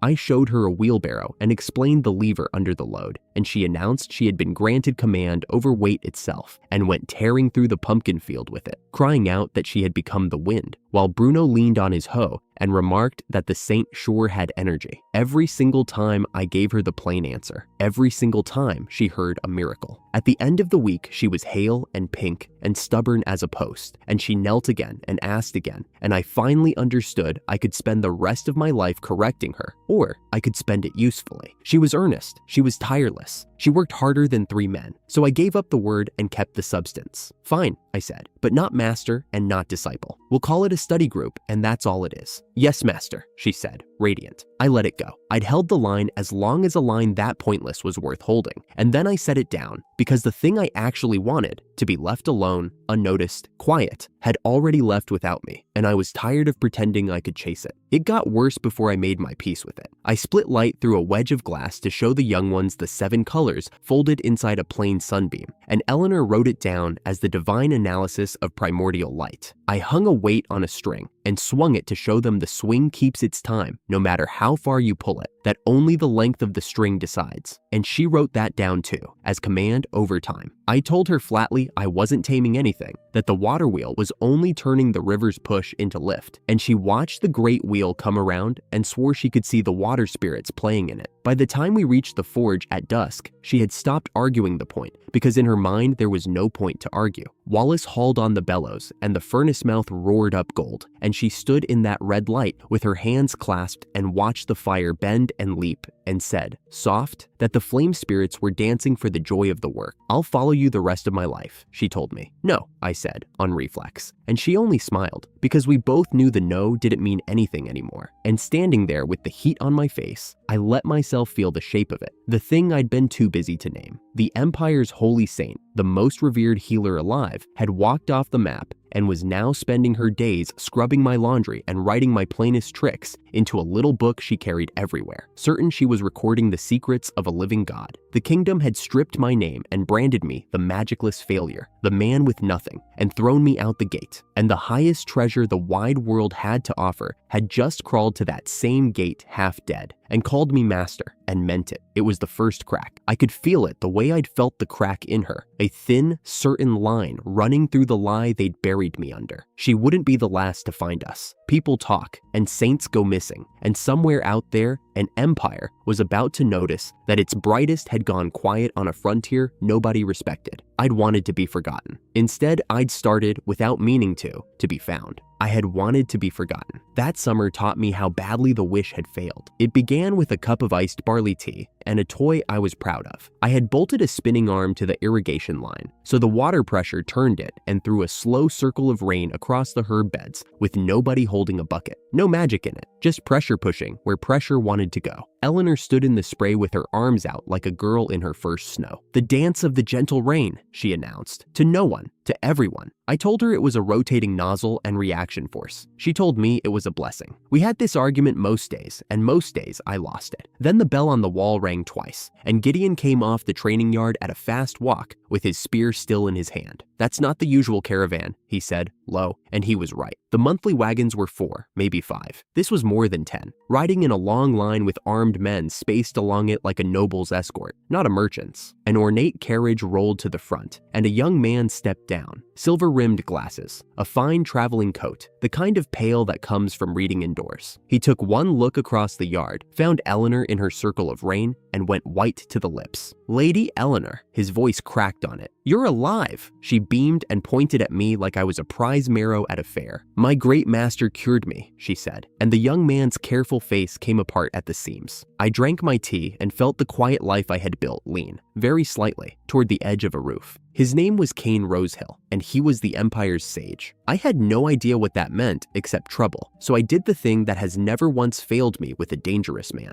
I showed him exactly what I was doing, and let him decide it was a threat on his own time. We started at the water wheel. He watched the buckets bite the river and lift it, and his first question wasn't whether it was holy. It was how much of the river's push actually became lift. I crouched, drew an arrow in the dirt with a stick, and told him about vectors and torque, how a force has a direction and a turning arm, and you can do arithmetic on both. He followed it for 30 seconds, lost it, asked me to go back, and followed it again. I have rarely liked a stranger faster. At the canals, he knelt by the cut and ran his thumb along the slope, frowning, because the fall of the water was the same every stride for as far as he could see. Magic could not hold a line this even, he said, half to himself. I showed him the level, a wooden A-frame, a string, a hanging weight, gravity telling the truth for free, and watched him understand that I had beaten his art with a triangle and a stone. Inside the houses, he found the plumbing, and that was where his composure started to leave him for good. Clean water to every home, waste carried away under every floor. Not the Duke's manor, every home. He stood in a tanner's 2-room cottage with running water in it, and I could see him doing the sums on what that did to fever and rot and the death of children, and not liking the answer, because the answer was that magic had never once bothered. We finished at the furnace. He looked up the throat of that chimney into the heat shimmer and asked, very quietly, how I made fire melt iron. Reflected heat to 1 point, I told him. Fuel kept apart from the ore so it stays clean. A tall stack to pull the air through hard. He didn't say anything for a long time after that. Eleanor walked the whole tour 2 steps behind him, radiant, whispering, I told you, like a hymn. The sun was nearly down when he stopped walking. He had been quiet through the last of it, the way a man goes quiet when the floor he has stood on his whole life turns out to be a painting of a floor. He sat on the bench at the edge of the plaza. Then he stood again. And before I understood what he meant to do, he went down on one knee on the cold stone in front of half the village. This was the man the Empire called its sage, one of the 2 brightest minds a continent had produced. The kingdom that branded me a magicless failure had thrown me out the gate with nothing. And here, in a village they didn't put on their maps, that man knelt to me in the dust, like the dust was an honor. Your knowledge is not a trick, and it is not a heresy, he said, and his voice was steady now, steadier than it had been all day. It is the key to every locked door in this world. I have spent my life with the cleverest people alive, and not one of them showed me a single thing that was true the same way twice. You did it before lunch. Please, let me become your student. I should have said no. I had said no to Eleanor and lost. I knew how this ended. The whole shape of my slow, quiet, forgotten life cracked a little wider, while a sage knelt on the stones and asked to carry my books. For one breath, I was back in that other hall, the one with the high cold windows, standing alone while older men decided my measurements were an insult, and my name was theirs to take. Nobody had knelt to me there. They had stripped me, pointed me at the dark, and gone back to their wine. I had carried that room in my chest for 2 years, like a stone I could not set down. Now, a man they would have called my better was on the ground in front of half my village asking to be taught, and the stone shifted, only a little, only enough to let me breathe around the edge of it. Eleanor reached over and clapped him on the shoulder hard enough to rock him. You finally see it, she said, fierce and delighted. I was first. I looked at the 2 of them, the Empire's saint and the Empire's sage, both of them mine now, both of them having walked away from the most powerful court in the world for a man it had been agreed upon to forget. And I understood that the lie they'd hung around my neck had just taken its second crack, in public with witnesses. I told Cain to get up before his knees stained. It was the closest thing to yes I had in me, and he took it as one. After that, my slow life stopped being slow and started being a workshop that never closed. The trouble with brilliant students is they go faster than you can nap. Eleanor had stopped flooding the sick with raw power and started reading the body like a map, finding the snarls in it and easing them loose with a thread of magic so fine it cost her almost nothing. She fixed an old man's ruined back in an afternoon and called it a small thing. Cain took an idea I sketched on a slate and came back with a golem built on an iron skeleton Lawless forged, little magic stones at the joints, a 1/10 of the usual power for twice the speed. I gave them physics. They handed me back things I hadn't dared imagine. So when Gideon found me that night and admitted what had been eating him, that for all our walls we had barely a handful of men who could actually fight, and a wall is only as good as the arms behind it, I already had most of the answer. I don't want more soldiers, I told him. I want a wall that doesn't need them. I laid it out. Cain's golem mines put behind the ballistas, so the bolts track and loose themselves at anything that charges the gate. Eleanor's barrier laid over the whole village like a lid, and I had just handed her a paper to make it cheap. The same paper on managing the waste in magic that the kingdom had used to brand me a heretic and throw me out. She had taken it to a corner 2 hours ago and not surfaced since. Gideon stared at me like I'd grown a second head, then started, slowly, to grin. But Eleanor wasn't only reading. Partway through the planning, she went still, turned her head toward the dark beyond the window, and spoke to a patch of shadow where no one stood. She told it, politely, that she was not going back to the capital, that her life belonged to the man who saved it, and that the listener should carry those exact words home to the emperor. I felt the hair lift on my arms. Cain didn't even look up. "The Black Crow," he said mildly, naming the Emperor's spies as if remarking on the weather. "They have been here some days. His Majesty is wise. If he knows she means it, he will not force her." He turned to screw a quarter turn, which means it may be time I made my own position plain as well. I had wanted very much to be a man no court ever thought about. I sat in my own lamplit workroom and understood that two of the most watched people on the continent had just quietly committed treason on my behalf, and that an emperor I had never met was already reading reports with my name in them. The Empire's spy I never even saw.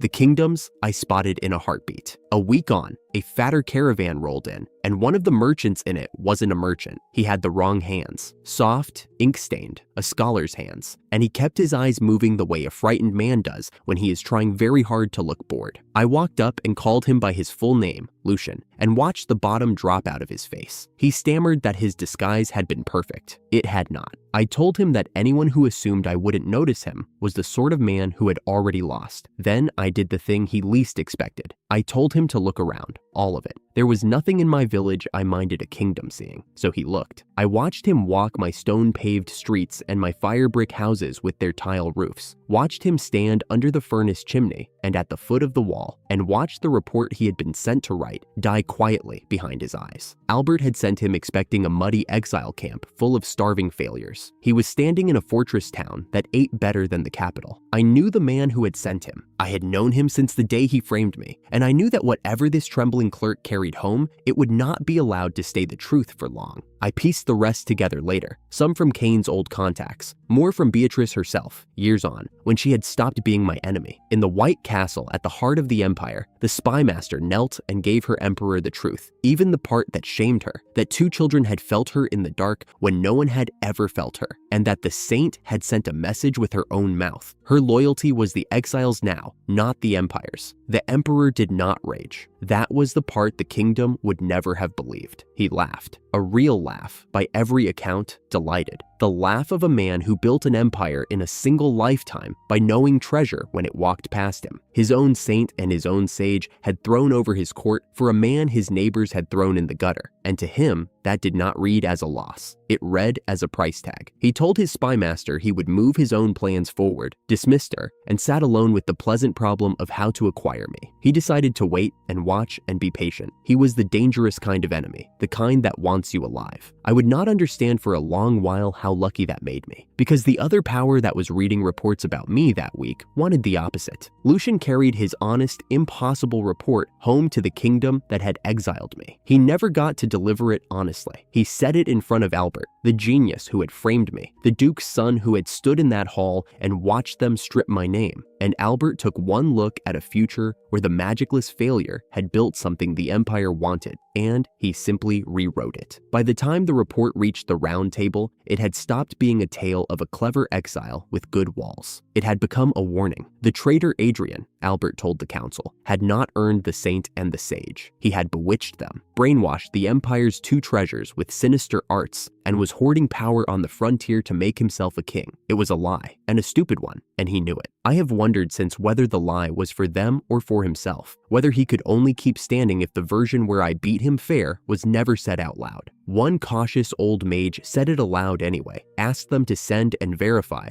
before they sent and burned. They did not listen to him. Albert had found the one note the kingdom always danced to, not fear of me, greed for what I had. Take the traitor's head, he told them, and take the Empire's treasures for our own. The council voted to send an expedition, soldiers and battle mages, marching for a frontier they had once used as a death sentence, to put down a man. Word of it would take a while to reach me. It always does. I was in my workshop the night they voted, arguing with Cain about gear ratios, with no idea that the lie which had thrown me out of one life was about to come finish the job, and that this time I would be ready for it. I drew a single wavy line across the slate and tapped it twice. Flow, I said. Water flows, heat flows, and there is a third thing that flows, and it is the one that will run our whole world someday. We call it current. Kane went very still behind his silver-rimmed glasses, the way he did right before an idea swallowed him whole. Eleanor leaned over the table on both elbows and frowned at the line as if she could win an argument with it. "Current," Kane repeated. He took the chalk without asking and started a second line under mine. "You are telling me there is a force you can carry along a wire, the way a canal carries water, and you have known this the whole time. The lightning in the sky is the same force," I told him. "Just rude about it. It builds up where it shouldn't, and then it jumps all at once." Eleanor's head came up. "Lightning is a flow, charge piling up until the air can't hold the two halves apart. Then it tears through to get even again." I set the chalk down. Kane throws a smaller, politer version of it every time he wants to ruin someone's afternoon.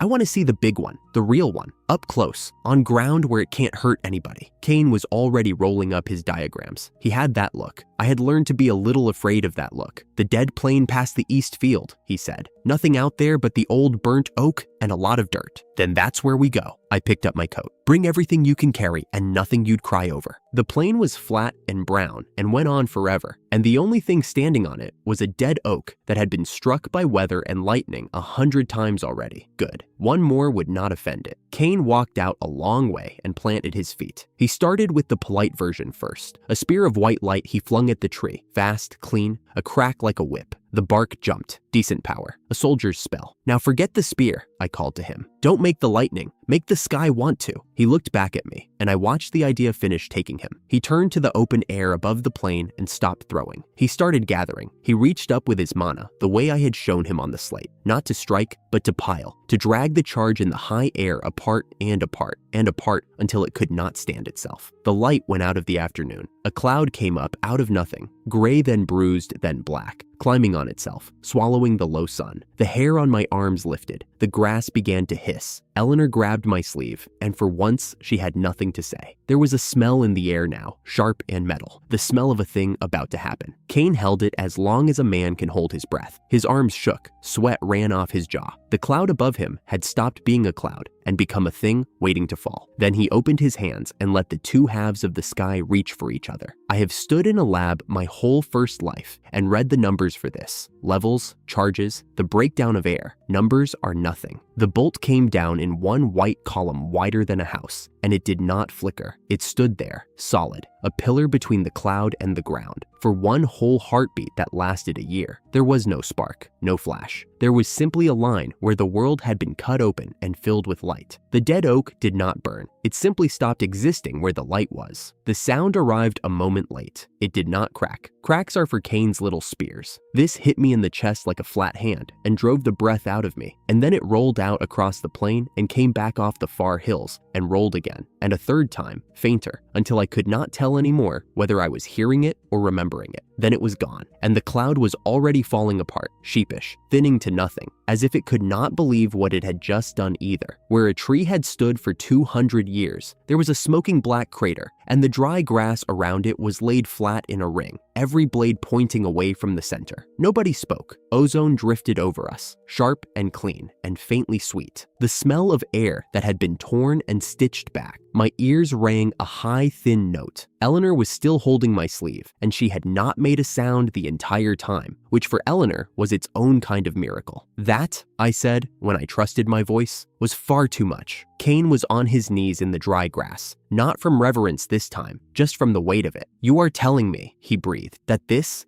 divine thing is a flow, that it can be made by hand, by rule, not by gift." "By rule," I said, "which means it can be made small, made steady, made to work." I looked at the crater a while longer. I did not say the other thing out loud, the thing a man thinks when he watches a god come down a rope he tied himself. That a force which erases an oak in a heartbeat does not care whose oak it is. I filed that away where I kept the dangerous thoughts, and I kept it to myself. We did not eat that night. We built. If you can pull a bolt out of the sky, you can do the gentle version of the same trick 1,000 times a second and never be heard, I told them, and I drew the heart of it. A wheel of magnets turning inside a nest of coiled wire, round and round. Pushing the current out the way a pump pushes water. Move a magnet past a wire, and the wire wakes up. That is the whole secret. Spin it forever, and you have light that never gutters, and heat that never asks for wood. Kane looked at the drawing the way Eleanor looked at sweets. "How simple," he said. almost to himself. How simple, and how cruel that no one found it. He pushed his glasses up. Master, I do not need your iron magnets. A pressed monocrystal will hold a stronger field, and I do not need a water wheel to turn it. I can seat a wind spell in the axle and let it run on the entropy law, the very paper they exiled you for. I can build you a generator that is half machine and half spell, and twice anything your old world ever spun. Then build it, I said. I dropped the chalk and stepped back from the table, because there was nothing left for me to add, and I knew it. Forget the ordinary kind. Forget mine. Build your own. He stood up so fast the bench scraped. I, Cain Rosehill, will stake everything I have on it. Eleanor cheered for a thing she did not understand in the slightest, which was the most honest reaction in the room. I let them argue gear ratios into the dark. I told myself it was for light at night and heat for Wallace's forge, and 100 small comforts. That was true. I just did not write down the other use, the one the crater had already taught me. I let them keep calling it a lamp. Summer came down on the frontier like a wet blanket, and I lay across my workbench in the heat and regretted having a body at all. The door banged. Test 0 is assembled, Cain announced, and behind him, Eleanor was fanning herself with a ledger and looking martyred. It was an ugly box of brass and quartz and copper pipe, and it hummed. Cain had married 2 of my ideas without being told to.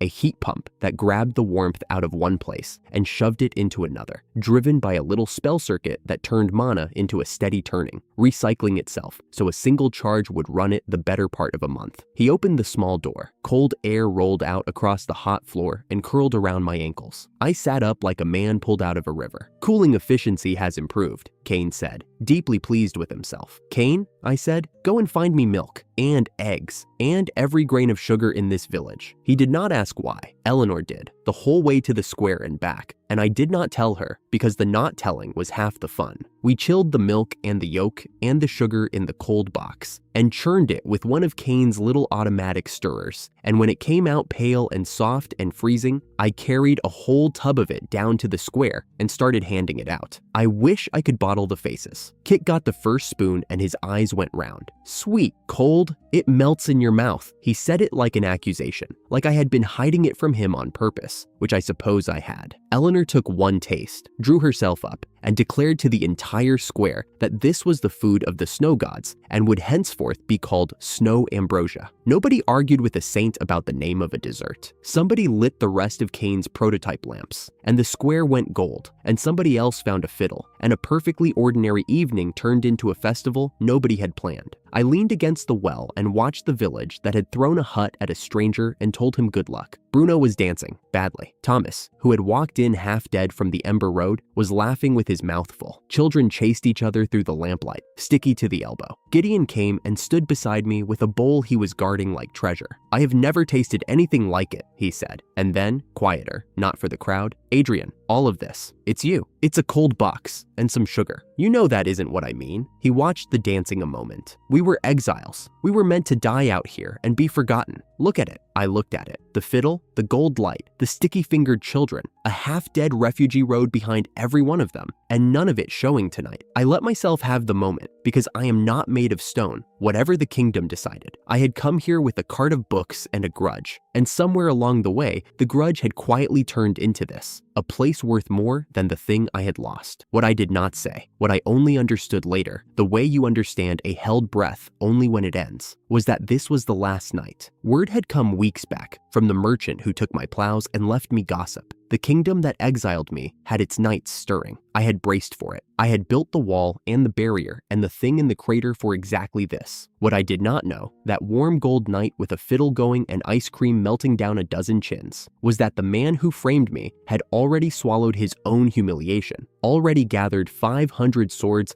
under a lie about hunting monsters, and already slipped them out of the capital gates by dark. While we danced, his army was on the road. I found that out soon enough. That night, I learned it the small way first. I climbed home long after the lamps burned down, opened my door, and walked into a wall of heat. My own house, stifling, baked, worse than the noon lab. The cold box sat in the corner, humming happily, blowing every scrap of heat it had stolen from the food straight out its back and into my bedroom. I stood in the dark and started to laugh. I built a summer heater, I told the empty room. I would cut an exhaust duct in the morning. There is always one more flaw, one more duct, one more thing to fix. I went to sleep grateful for a problem that small, because it was the last small problem I was going to get for a while. The morning the word came, Cain found me on the east wall before the dew had burned off the stone. He did not waste it on a greeting. He put a folded sheet into my hand and said the name I had spent 2 years expecting to hear again, House Greaves. Albert had left the capital with 500 swords at his back, and the paper that explained it called the march a monster hunt. The monsters, apparently, lived in my village. I read it twice, not because it was complicated, because I wanted to be sure I was not inventing the part of me that smiled. He brought 30 battle mages too,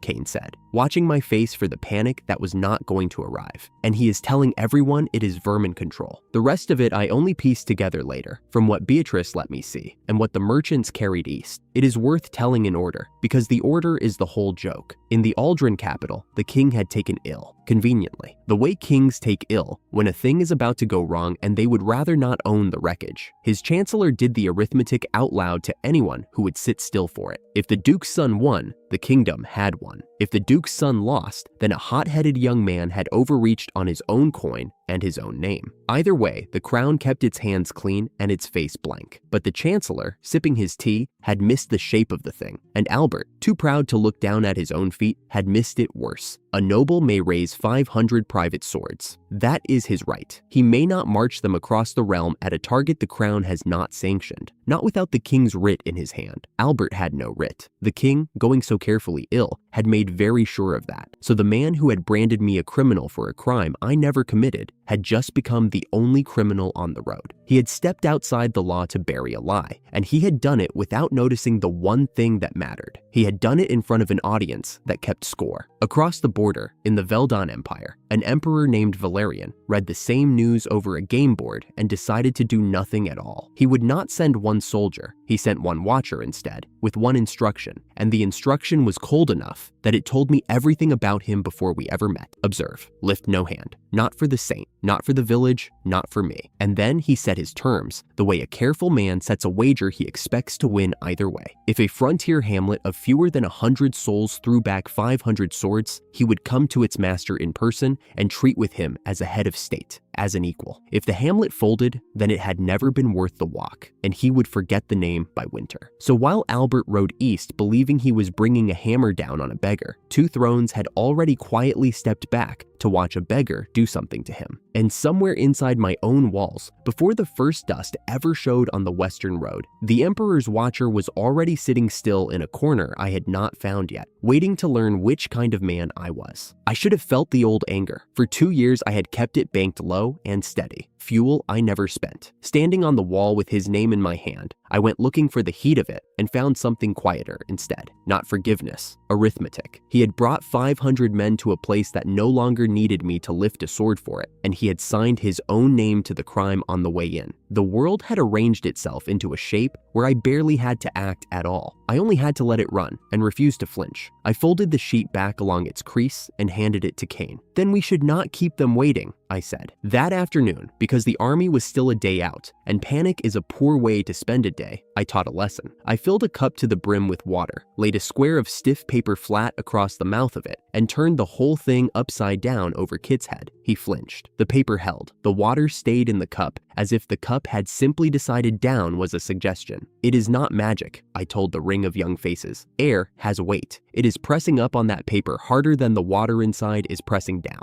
The whole sky is leaning on us all the time. You just stop noticing the things that never let go. Kit reached up and poked the paper, half expecting a trick seam. So the air is holding the water in, he said slowly, with nothing but itself, with nothing but itself. He grinned the way he did when a thing he had been told was impossible turned out to be only unexplained. I was about to set the cup down and start them on why the same weight of air made the wagons coming toward us slow and stupid in soft ground. Then the bell rang, 3 sets of 5, the highest call we had. The sound a village makes when the thing it drilled for in the cold has finally walked over the horizon. The young faces stopped being young. Kit set the paper down very carefully, the way you set down a thing you mean to come back for, and ran for his post without being told. There was no screaming. That was the first thing Beatrice would have seen, wherever she was hiding, and I think it unsettled her more than weapons would have. Gideon stood at the center of the yard and split the village in half with his voice. "Stay calm. all of you. Women and the little ones to the stone hall. Now, quickly. Every man to the post he was given. No one argued with him. They had argued with me for a season over a canal. They did not argue with Gideon over a wall. Wallace came up from the forge with a work axe over his shoulder, and his smiths behind him like a row of moving anvils. "First line is ours," he called as he passed me, not slowing. "We hold the gate until Heath's people are up. Nobody plays hero." A blacksmith's idea of a battle plan, and a better one than most generals manage. Bruno had a long spear in hands that had spent 40 years on a plow handle. He pointed the farmers up to the second and third lines along the inner wall, bows and spears, and his voice did not shake. "Second line, third line, keep your spacing. You have done this in the cold 100 times. It is the same, only warmer." Heath said nothing to me at all. He walked the gate and the ballista mounts with a builder's slow hands, touching each joint, each pin, each counterweight, checking the bones of the thing he had raised against the day it would be hit. He knew every weak point in those walls because he had decided where they would be. There were not many. I stood in the middle of it and watched a village of people the world had thrown out move like a single trained body, and I let myself feel the thing for exactly one breath before I put it away. These were the men no kingdom had wanted. They were about to teach a kingdom's heir what it had thrown away. From the tower, the western road showed us the dust first, then the shape under it. Kane found the banner before I did. "That is the crest of House Greaves," he said, lowering the long glass. "A private army, not the king's colors anywhere in it." He said it like a man closing a ledger, unsanctioned. He had read the same law I had. Eleanor came up the last stair with her sleeves already bound back, and the air around her hands had that faint wrongness to it, like heat over a road. That meant she had begun. She looked out at 500 men and 30 mages and was not impressed. "So they have come," she said. Then, quieter, with a cold little courtesy that was somehow the most frightening thing said on that tower all day. "Not one unclean thing gets past me." I gave them the picture I had been building in my head for a season. The ground in front of our western wall looked like a dry summer field. It was not. For 3 weeks we had been quietly running water under it at night and turning it so that under a crust just firm enough to walk on lay a stretch of ground that would take a wagon wheel and a horse's leg and hold them like a closed hand. It is an old trick if you think in weight instead of magic. Dry ground carries a load on the friction between its grains. Soak it from beneath, turn it, and let the top bake to a thin lid, and the grains stop touching one another. They float. A man stepping softly might cross it and never know, but a loaded wagon or a charging horse driving 400 pounds of frightened animal down through one hoof finds the truth of it at once. I had not dug a moat in front of my wall. I had built one out of a field and left it looking like nothing at all. The barrier was Eleanor's. The ballistas were Kane's, sighted by the golems, so they did not miss the way frightened men miss. And none of it, not one piece, needed me to lift anything heavier than my voice. "Prime them," I told Kane. He was already doing it. I looked at the army a last time before the light went amber, and I felt the old paper-thin calm a man gets when the experiment is built, and all that remains is to let the world run it. They arrived the way a man arrives when he has already decided the ending. Albert did not ride. He came in a lacquered carriage at the center of his own column, and even from the tower I could see him lean out of it to complain about the heat and the road, and the long, stupid distance the world had put between him and the pleasure of watching me kneel. His scout had already told him the truth. A wall 5 meters of brick, great fixed ballistas, the shimmer of a barrier, and he had already thrown the truth away. Fake walls, he told them. Toy ballistas, cheap tricks from a man who was always good at cheap tricks. Advance. I want you to hold the picture the way I held it, because it is the whole of what I had built, and I had never once seen it from the outside until that dusk. 500 men in no matching color, mercenaries and second sons, and the ambitious poor, sweating under a sinking sun, loud the way a crowd is loud, sure the way a man is sure when he has never been told no by anything that could hurt him. A lacquered box at the heart of them, carrying the one person there who hated me by name. Noise, heat, appetite. And in front of them, my wall. No one on it shouted back. No one waved a blade. The smiths stood at the gate like the gate had grown them. The farmers held their spacing on the inner line, breathing in the slow count Bruno had drilled into them in the snow. Eleanor stood with her hands open and the dusk bending wrong around them. Kane watched his ballistas track the column the way a clock watches time. The whole village had gone quiet on purpose, and a quiet you have to work for is louder than any horn. Albert's front rank stepped off the hard road and onto my soft summer field, and the ground took the first wheel with a sound like the earth swallowing. It was not loud. That was the thing none of them had armored against. They had come for a battle, with horns and bravado and a duke's son shouting from a painted box, and the first thing my village did to them was nothing. A wall that did not answer, a field that did not hold, a silence that only kept getting deeper while their own noise curdled inside it. I felt the held breath of 3,000 drilled hours sitting in my chest. I did not let it out yet. "Hold," I said, not loud. The men nearest me passed it down the line in the same flat voice. "Hold, hold, hold. The way you pass a true thing along a wall. Hold, and do not kill them if we can help it." I did not build all this to start counting bodies for him. I meant the second part. Some of it was strategy. A massacre would have handed the emperor a monster instead of a neighbor, and handed the kingdom a grievance it could dress up as justice and bring back twice as large. But it was not only strategy. I had been thrown away once by men who found erasing me convenient. I was not going to buy my name back by learning to erase people in turn. Let the ground take their pride. I wanted them to walk home alive and tell the story exactly as it happened. Below us, a horse went to its knees in ground that had looked like every other yard of summer. A second wheel sank, and then a third, and a knot of infantry behind them stumbled into the men who had stopped short, so that the neat front of 500 folded into a clot of shouting and dust before a single bolt had left the wall. The mercenaries on the flanks felt it first, the way animals feel a turn in the weather, that they had been brought to the wrong place by the wrong man for the wrong reason,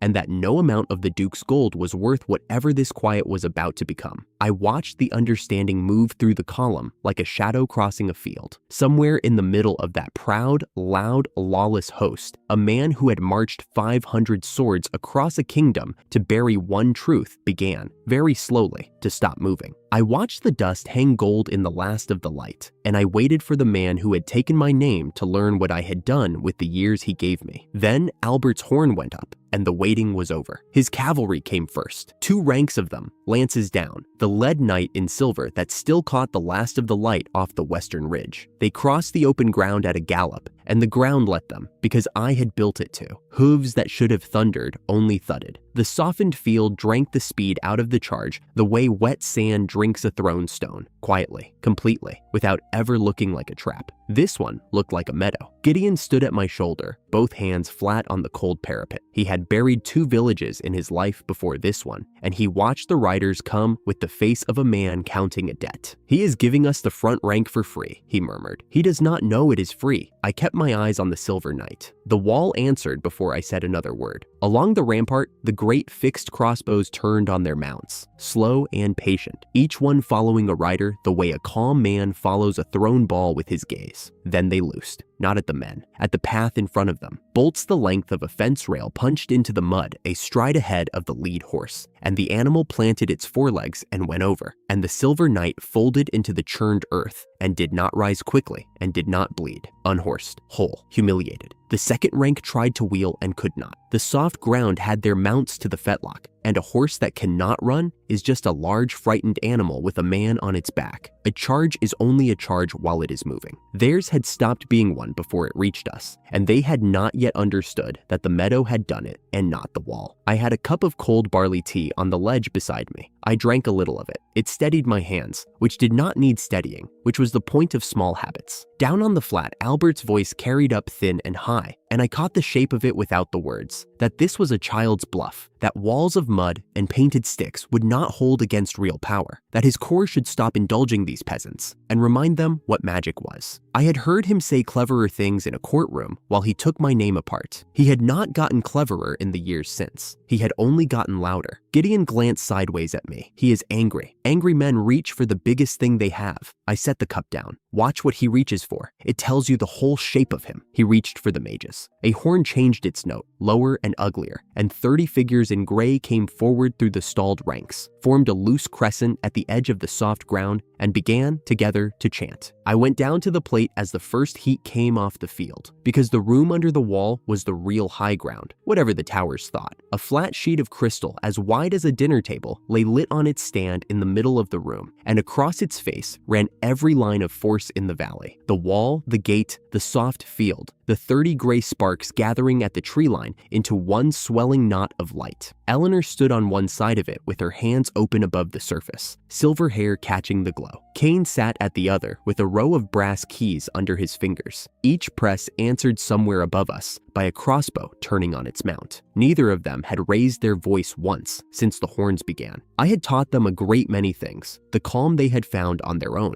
Above us, the bombardment hit. Fire first, a sheet of it that lit the murder slits orange. Then ice, a hammer of it meant to crack stone. Then a wind built to peel men off a rampart and throw them down into their own courtyard. All three at once, every element the core had, flung at the wall in one coordinated scream. Eleanor did not flinch. She turned one hand, palm down, and on the crystal, a thin geometric line bloomed across the entire face of the wall and then was simply gone. There for the single instant the magic touched it, and not one breath longer. The fire broke against nothing and slid away. The ice powdered against nothing and fell as snow. The wind found nothing to push and died in the ditch. "It is an ugly way to spend a soul," she said, almost to herself, watching the gray knot gutter and flare. "They open a river to push on a door that was never locked, and then they are surprised the door does not care." "How is the wall?" I asked, untouched. She finally looked up from the plate, and there was something fierce and pleased moving under the calm. "Where is nothing, master? Less than nothing. They are spending everything they have to make a light I let die on its own. We can stand here until they are hollow, and the wall will never know a fight happened." On the crystal, the gray sparks dimmed, struggled, dimmed again. Then 3 heavy shapes began to crawl forward behind the lines, slow as cattle, siege engines, each one tall as a barn, the only honest threat Albert had thought to bring.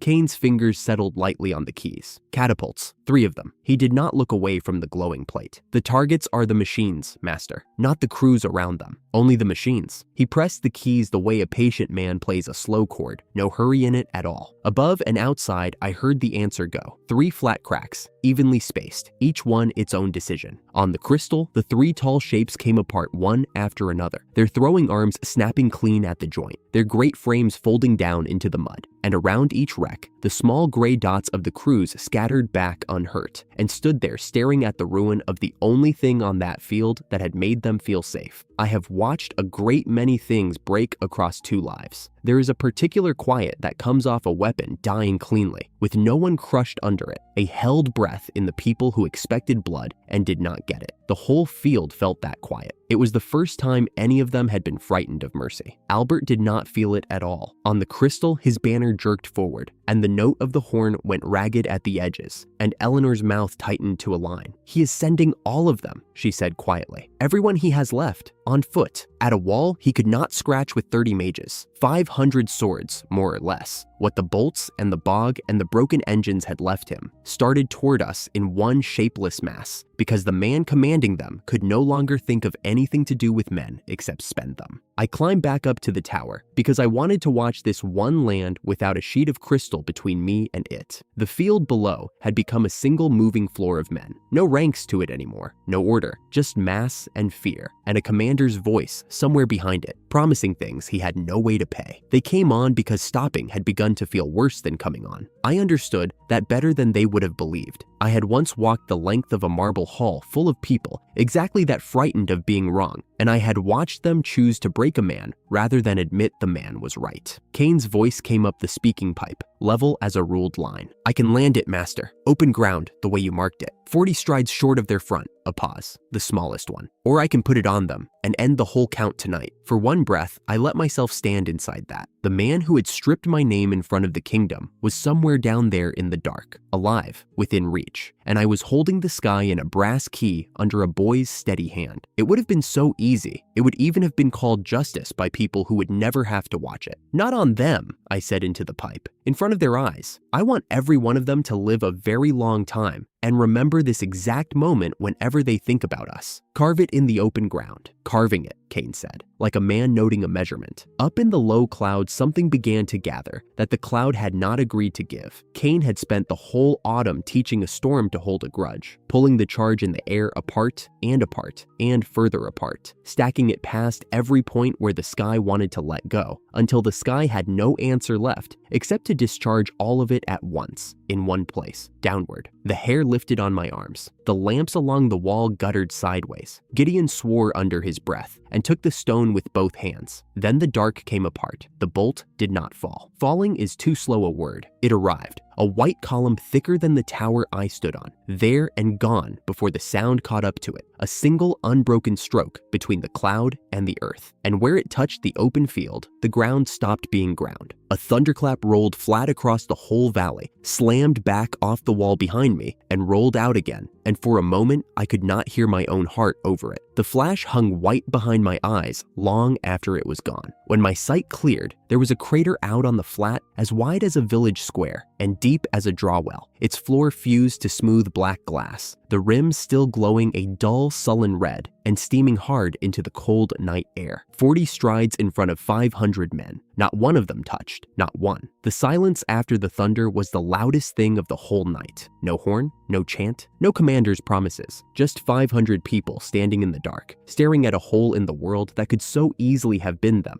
and was not. And the only reason it was not stood on a wall above them and had decided. Then the front rank threw down its weapons. The sound of it carried clean across the field, iron striking mud once, then a dozen times, then everywhere at once, spreading backward through the host the way a wheat field goes flat in a passing wind. Men turned, men ran. Some of them were still shouting Albert's name as they went, not as a banner now, but as a curse, the name of the fool who had marched them here to be shown how small their power was. Gideon let out a breath he must have been holding since the cavalry. "No one is dead," he said, low, like he needed to hear his own voice confirm it. "No one is dead." I found, to my mild surprise, that I needed to hear it too. And under the rout, faint and high on the cold wind, I caught one last sound. Albert, screaming at his own army to hold, to turn, to obey him, and the army not hearing a word of it. I had built this whole night so that he would have to stand inside that noise with nowhere to look away. It was the only cruelty I had allowed myself, and I did not regret it. I gave the only order that mattered once a battle like that was won. No pursuit, no killing. Open the gate, bring in any of them too hurt to walk, and let the rest run home and tell the story exactly as it happened. Gideon passed it down the wall, and the village obeyed it the way it obeyed everything now, fast, and without needing the reason explained first. That, in the end, was the thing the Empire's watcher carried home, more than the lightning. I only learned the rest later, that she had sat on the eastern hill through the whole of it, the Emperor's quiet gray eye, writing in a cold sweat that a frontier hamlet had thrown back 500 swords and 30 battle mages and left no one in the ground, that whatever Grey Hollow was, it already weighed more on the scales than a border fortress. She had ridden out to measure a curiosity. She left having measured a power, and powers get answered, but that account belongs to a later day. What was left of Albert's command did not even break apart on its own. His aide gave the retreat in the end, the calm, disillusioned one who had read the danger hours before his master would, and that order was the first thing all night the army actually followed. Albert did not retreat with them. They brought him to me at the gate near midnight, 3 of my people walking him in, and he was barely held at all, because there was nothing left inside him to need holding. The field finery was mud to the knee. The over-ornate sword he had worn like a jewel was gone, dropped somewhere out in the dark with everything else he had been sure of. His fine, pale face had come unfixed, the arrogance scraped clean off it, and underneath was only a young man who had marched a kingdom's worth of swords across the world to bury one inconvenient truth, and had been made instead to watch that truth open the earth in front of his eyes without ever once raising its voice. He looked at the wall, he looked at the gate, at the clean-dressed stone of it, the water running steady in its channel, the lamps burning all down the street without a single mage anywhere to feed them. He was beginning, slowly, to understand where he was standing. I watched the understanding move across him, and I felt none of the things I had spent 2 long years rehearsing that I would feel. No heat, no triumph. Just a tired, level certainty, like the click of a measurement coming out exactly where the arithmetic said it would. I did not speak to him, not one word. The things I owed him needed daylight, and needed witnesses who could not be waved away, and those were already on the road toward us. Put him somewhere warm and watched. I told Gideon.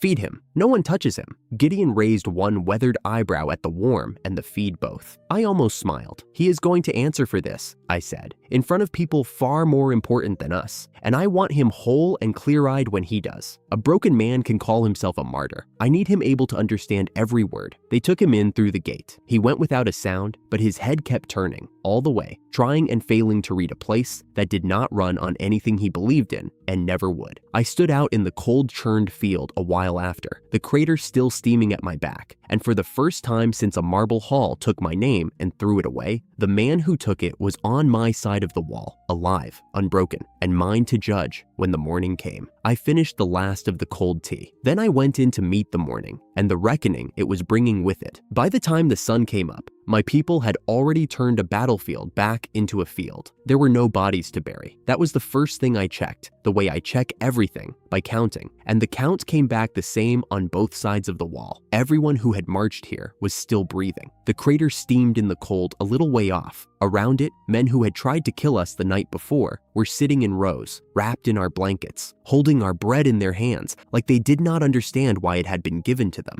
Eleanor moved down the line of the hurt, and most of the hurt were theirs. She set a boy's wrist, one of their conscripts, no older than the ones who dug my first canal, and told him to keep it still, and he stared at her white robe and her silver hair and looked like he might cry. They came to burn us out, Gideon said beside me, watching her work. He did not say it as a complaint. He said it the way you read a number off a gauge. They did, I answered. Feed them anyway. Let them walk home and tell people what they saw. What they had seen was a village that did not run on anything they believed in. A wall that ate an army. A storm that struck open ground on purpose and harmed no one. I wanted them to carry that story west because a story travels faster than a soldier and it costs nothing. The man who had brought that army was inside my wall, in a clean room, fed and watched and whole. I had given the order myself the night before. Keep him able to understand every word. I was not finished with him yet, and what I had left to do could not be done to a man who was broken past listening. A rider came up the eastern road near midday under a strip of white cloth, alone, hands open. He was kingdom by his coat, and he was terrified, and he had not come for a fight. He had come with word from the capital and a request to collect a prisoner. I read the word twice. The royal council, the same council that had once stripped my name in a marble hall, had stripped Albert's, exceeding his authority, aiding an enemy of the crown, treason. The genius they had built their academy around was, as of 3 days ago, a man with no title and no house, condemned by the very people who had raised him. I folded the letter. I could have handed Albert over right then, quiet in the dark, the way they had handed me my own sentence. I decided I would not do it quietly. So before the kingdom's man took him,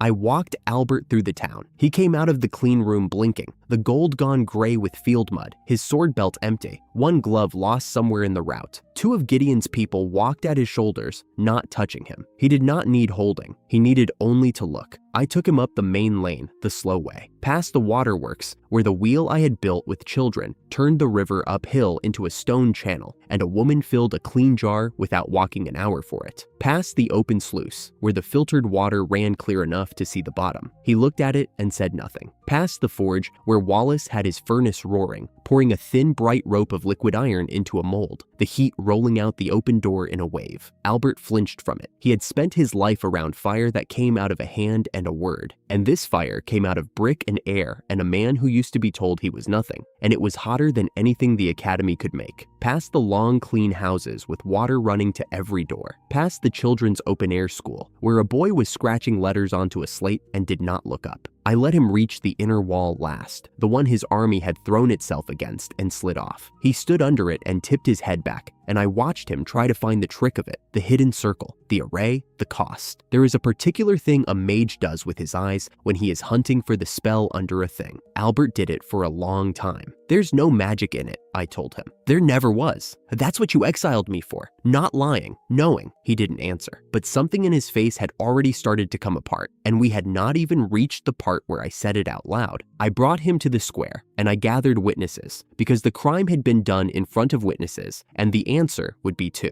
Gideon stood at my right, the chief of a people the kingdom had thrown away. Eleanor and Cain stood at my left, the saint and the sage the Empire had lost to me. And at the edge, in a gray hood, was the Empire's own watcher, Beatrice Vane, who had come to count my walls and had stayed to see this. I wanted her to see it. I wanted it carried east in a true report and not a kind one. Then I told the square exactly what Albert had done, in plain words, the way I would read a result off a page, how he had stood in the awakening laboratory the day the control tool went wrong, how the tool had not gone wrong on its own, how its command syntax had been rewritten by a careful hand, one line, the kind of edit only a man who understood the system could make, how he had let it run, let it burn, and then turned and named me, how there had been no proof because the only proof was access, and they had taken my access the same hour they took my name. You did not exile a saboteur, I said. You exiled the one man who could prove your magic wastes 2/3 of everything it touches. You burned the lab to bury a paper. Albert lifted his chin then and reached for the old thing, the only thing he had ever had. You built a water wheel, he said, and his voice still tried for the drawing room drawl he had used on me in that hall. A sewer, a clever ditch, and you stand here in the dirt and you imagine that makes you my equal. He gave a thin laugh. I rewrote the foundations of magical theory before I was 20 years old. Dukes asked for my opinion. The Academy keeps my notes under glass. He looked around the square, at the plain faces, at the plain stone, and you dig. Show me the array, I said. He stopped. This wall your army broke against, I went on. The barrier that ate your 30 mages without a scratch. The strike that opened the ground. Show me the circle that runs them. Show me the mage on the rampart holding it up. Find me one spell in this whole town, Albert. You've been hunting for it since the gate. Point at it. He turned a slow circle. His eyes went over the wall, the channels, the open school, the silver-haired woman who used to be a saint and now mended conscripts' wrists, looking for the magic, finding water and brick and arithmetic and people. That's not, his voice cracked on it. Anyone could. That isn't, anyone could, I agreed. That's the whole point. Anyone can. It works the same in every hand, every time, with no gift and no blood. That is why it beat you. Not because I am cleverer than you, because what I know is true whether or not anyone kneels to it. He had no answer, so I gave him the last of it, the part he had never been told. You want the joke of it, I said. The day they marched me out of your academy, I took back one machine, a little engine of copper pipe and running water that I had fitted into your cellars years before, that not one of your masters ever noticed, because it worked without a single rune, and so it was beneath their eyes. It was the only thing keeping your sacred furnace from cooking that building down around you.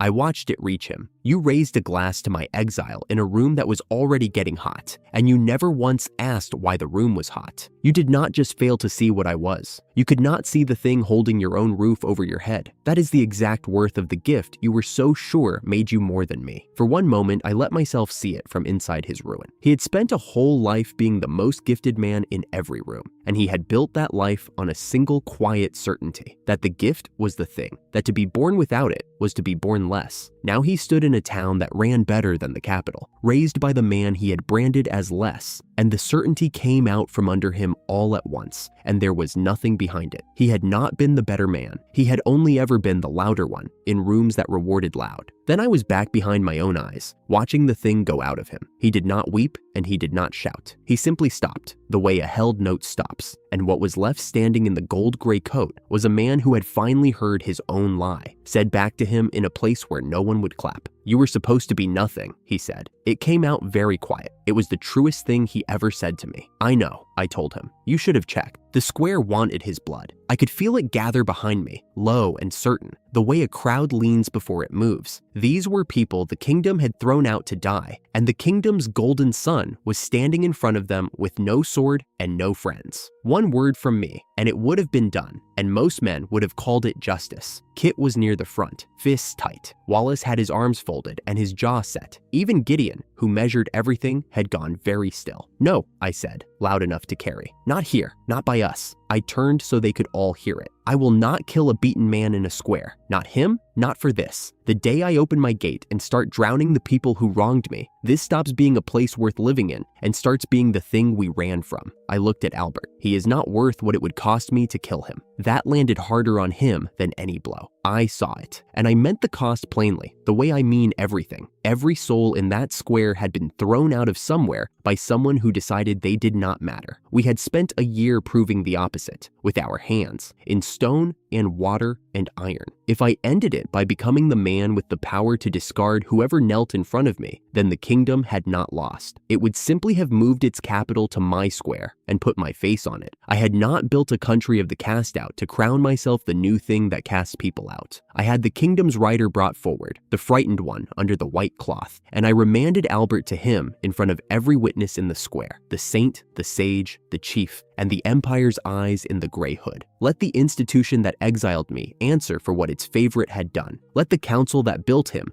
be the one to break him on paper. I would not be his executioner. I would be the man who handed him, whole and condemned, back to the people who had made him and let them choke on it. Eleanor stepped past me and checked the cut on his temple before they bound his hands for the road, gently, the way she checked everyone. He stared at her like the kindness was a thing he could not parse. "Mercy is not our softness," she said to the square, to all of them, and her voice did not waver. "It is the strongest thing we own." They took him out the eastern gate on the back of a plain cart, and I did not watch the road. I had already gotten the only thing I had ever wanted from him, and it was not his death. It was the square, full of witnesses, hearing the truth out loud and seeing him understand it. The crawlback came 4 days later in a lacquered carriage with a royal guard at its wheels. I knew what it was before the door opened. The council that had stripped Albert was terrified of the empire that had watched him lose, and a terrified kingdom does not send soldiers next. It sends a smile. The smile's name was Marquise Belmont, a heavy, soft-handed man who climbed down,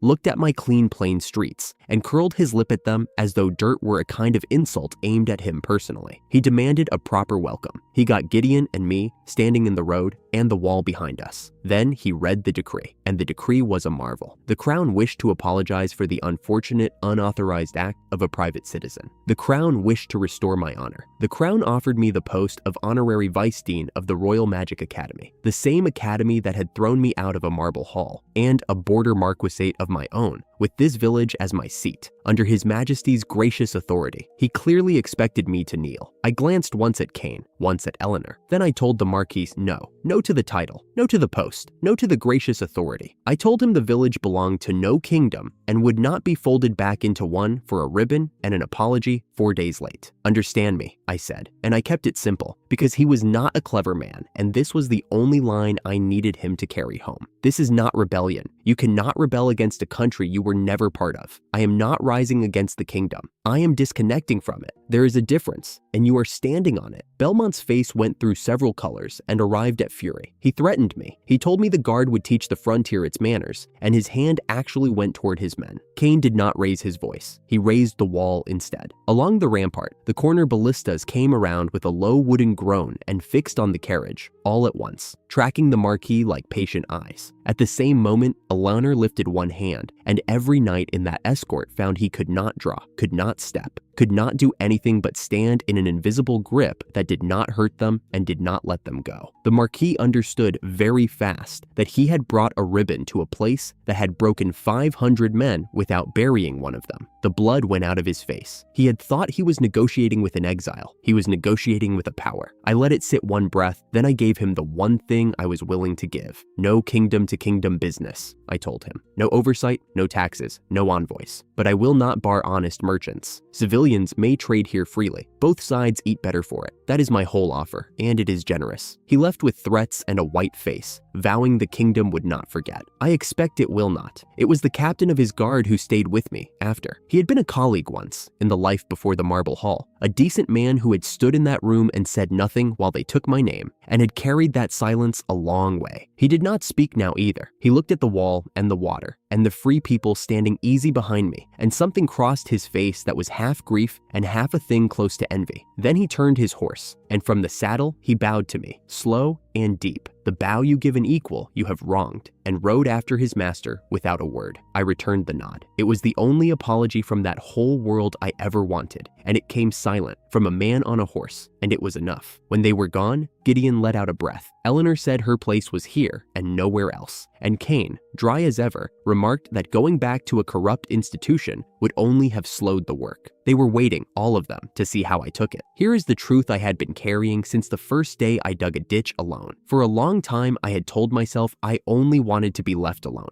a quiet corner, a few good machines, nobody's business but my own. I had said it to Gideon that first cold morning, and I had half believed it for a year. I let it go, standing in that road, quietly, on purpose. A man who builds a wall that breaks a kingdom does not get to be left alone, and he should not want to be. The people behind me were not a corner I was hiding in. They were a country I had grown without meaning to, full of everyone both empires had decided was worthless, and they were the opposite of alone. I looked at them while I let the old wish die. Alicia, who had been the first to pick up a shovel beside a stranger everyone else was laughing at. Bruno, who had cursed me, and then wept into a bowl of soup the day water reached his field. Lawless, who had told a room full of exiles, over the first iron we ever poured, the name of the Lord who ruined him. The conscript boy with the mended wrist, who had marched here to kill us, and was still asking, 3 days later, if he could stay. Kit at the front of the crowd with his fists slowly coming open. Every one of them had been somebody's discard, and every one of them had built a piece of this with their hands, and not one of them had needed a drop of magic to do it. That was the proof I had really wanted to put in front of the world. Not a paper about waste heat. Them. I looked east, past my own wall, toward the empire that had watched all of this with a saint's eyes and a spy's patience, and had already decided, I think, that I was not a target but a neighbor. Beatrice was long gone up that road with her true report. Whatever came next would come from there, but that was tomorrow's measurement. Today the water ran uphill, the iron poured, the wall held, and the man who took my name had handed it back to me in front of witnesses, broken, on his way to answer to the people who gave it to him. I had been thrown away once for being right. I was nobody's discard now. I was the thing they would have to deal with for the rest of their lives, and I had built it out of nothing they believed in, and I was only getting started.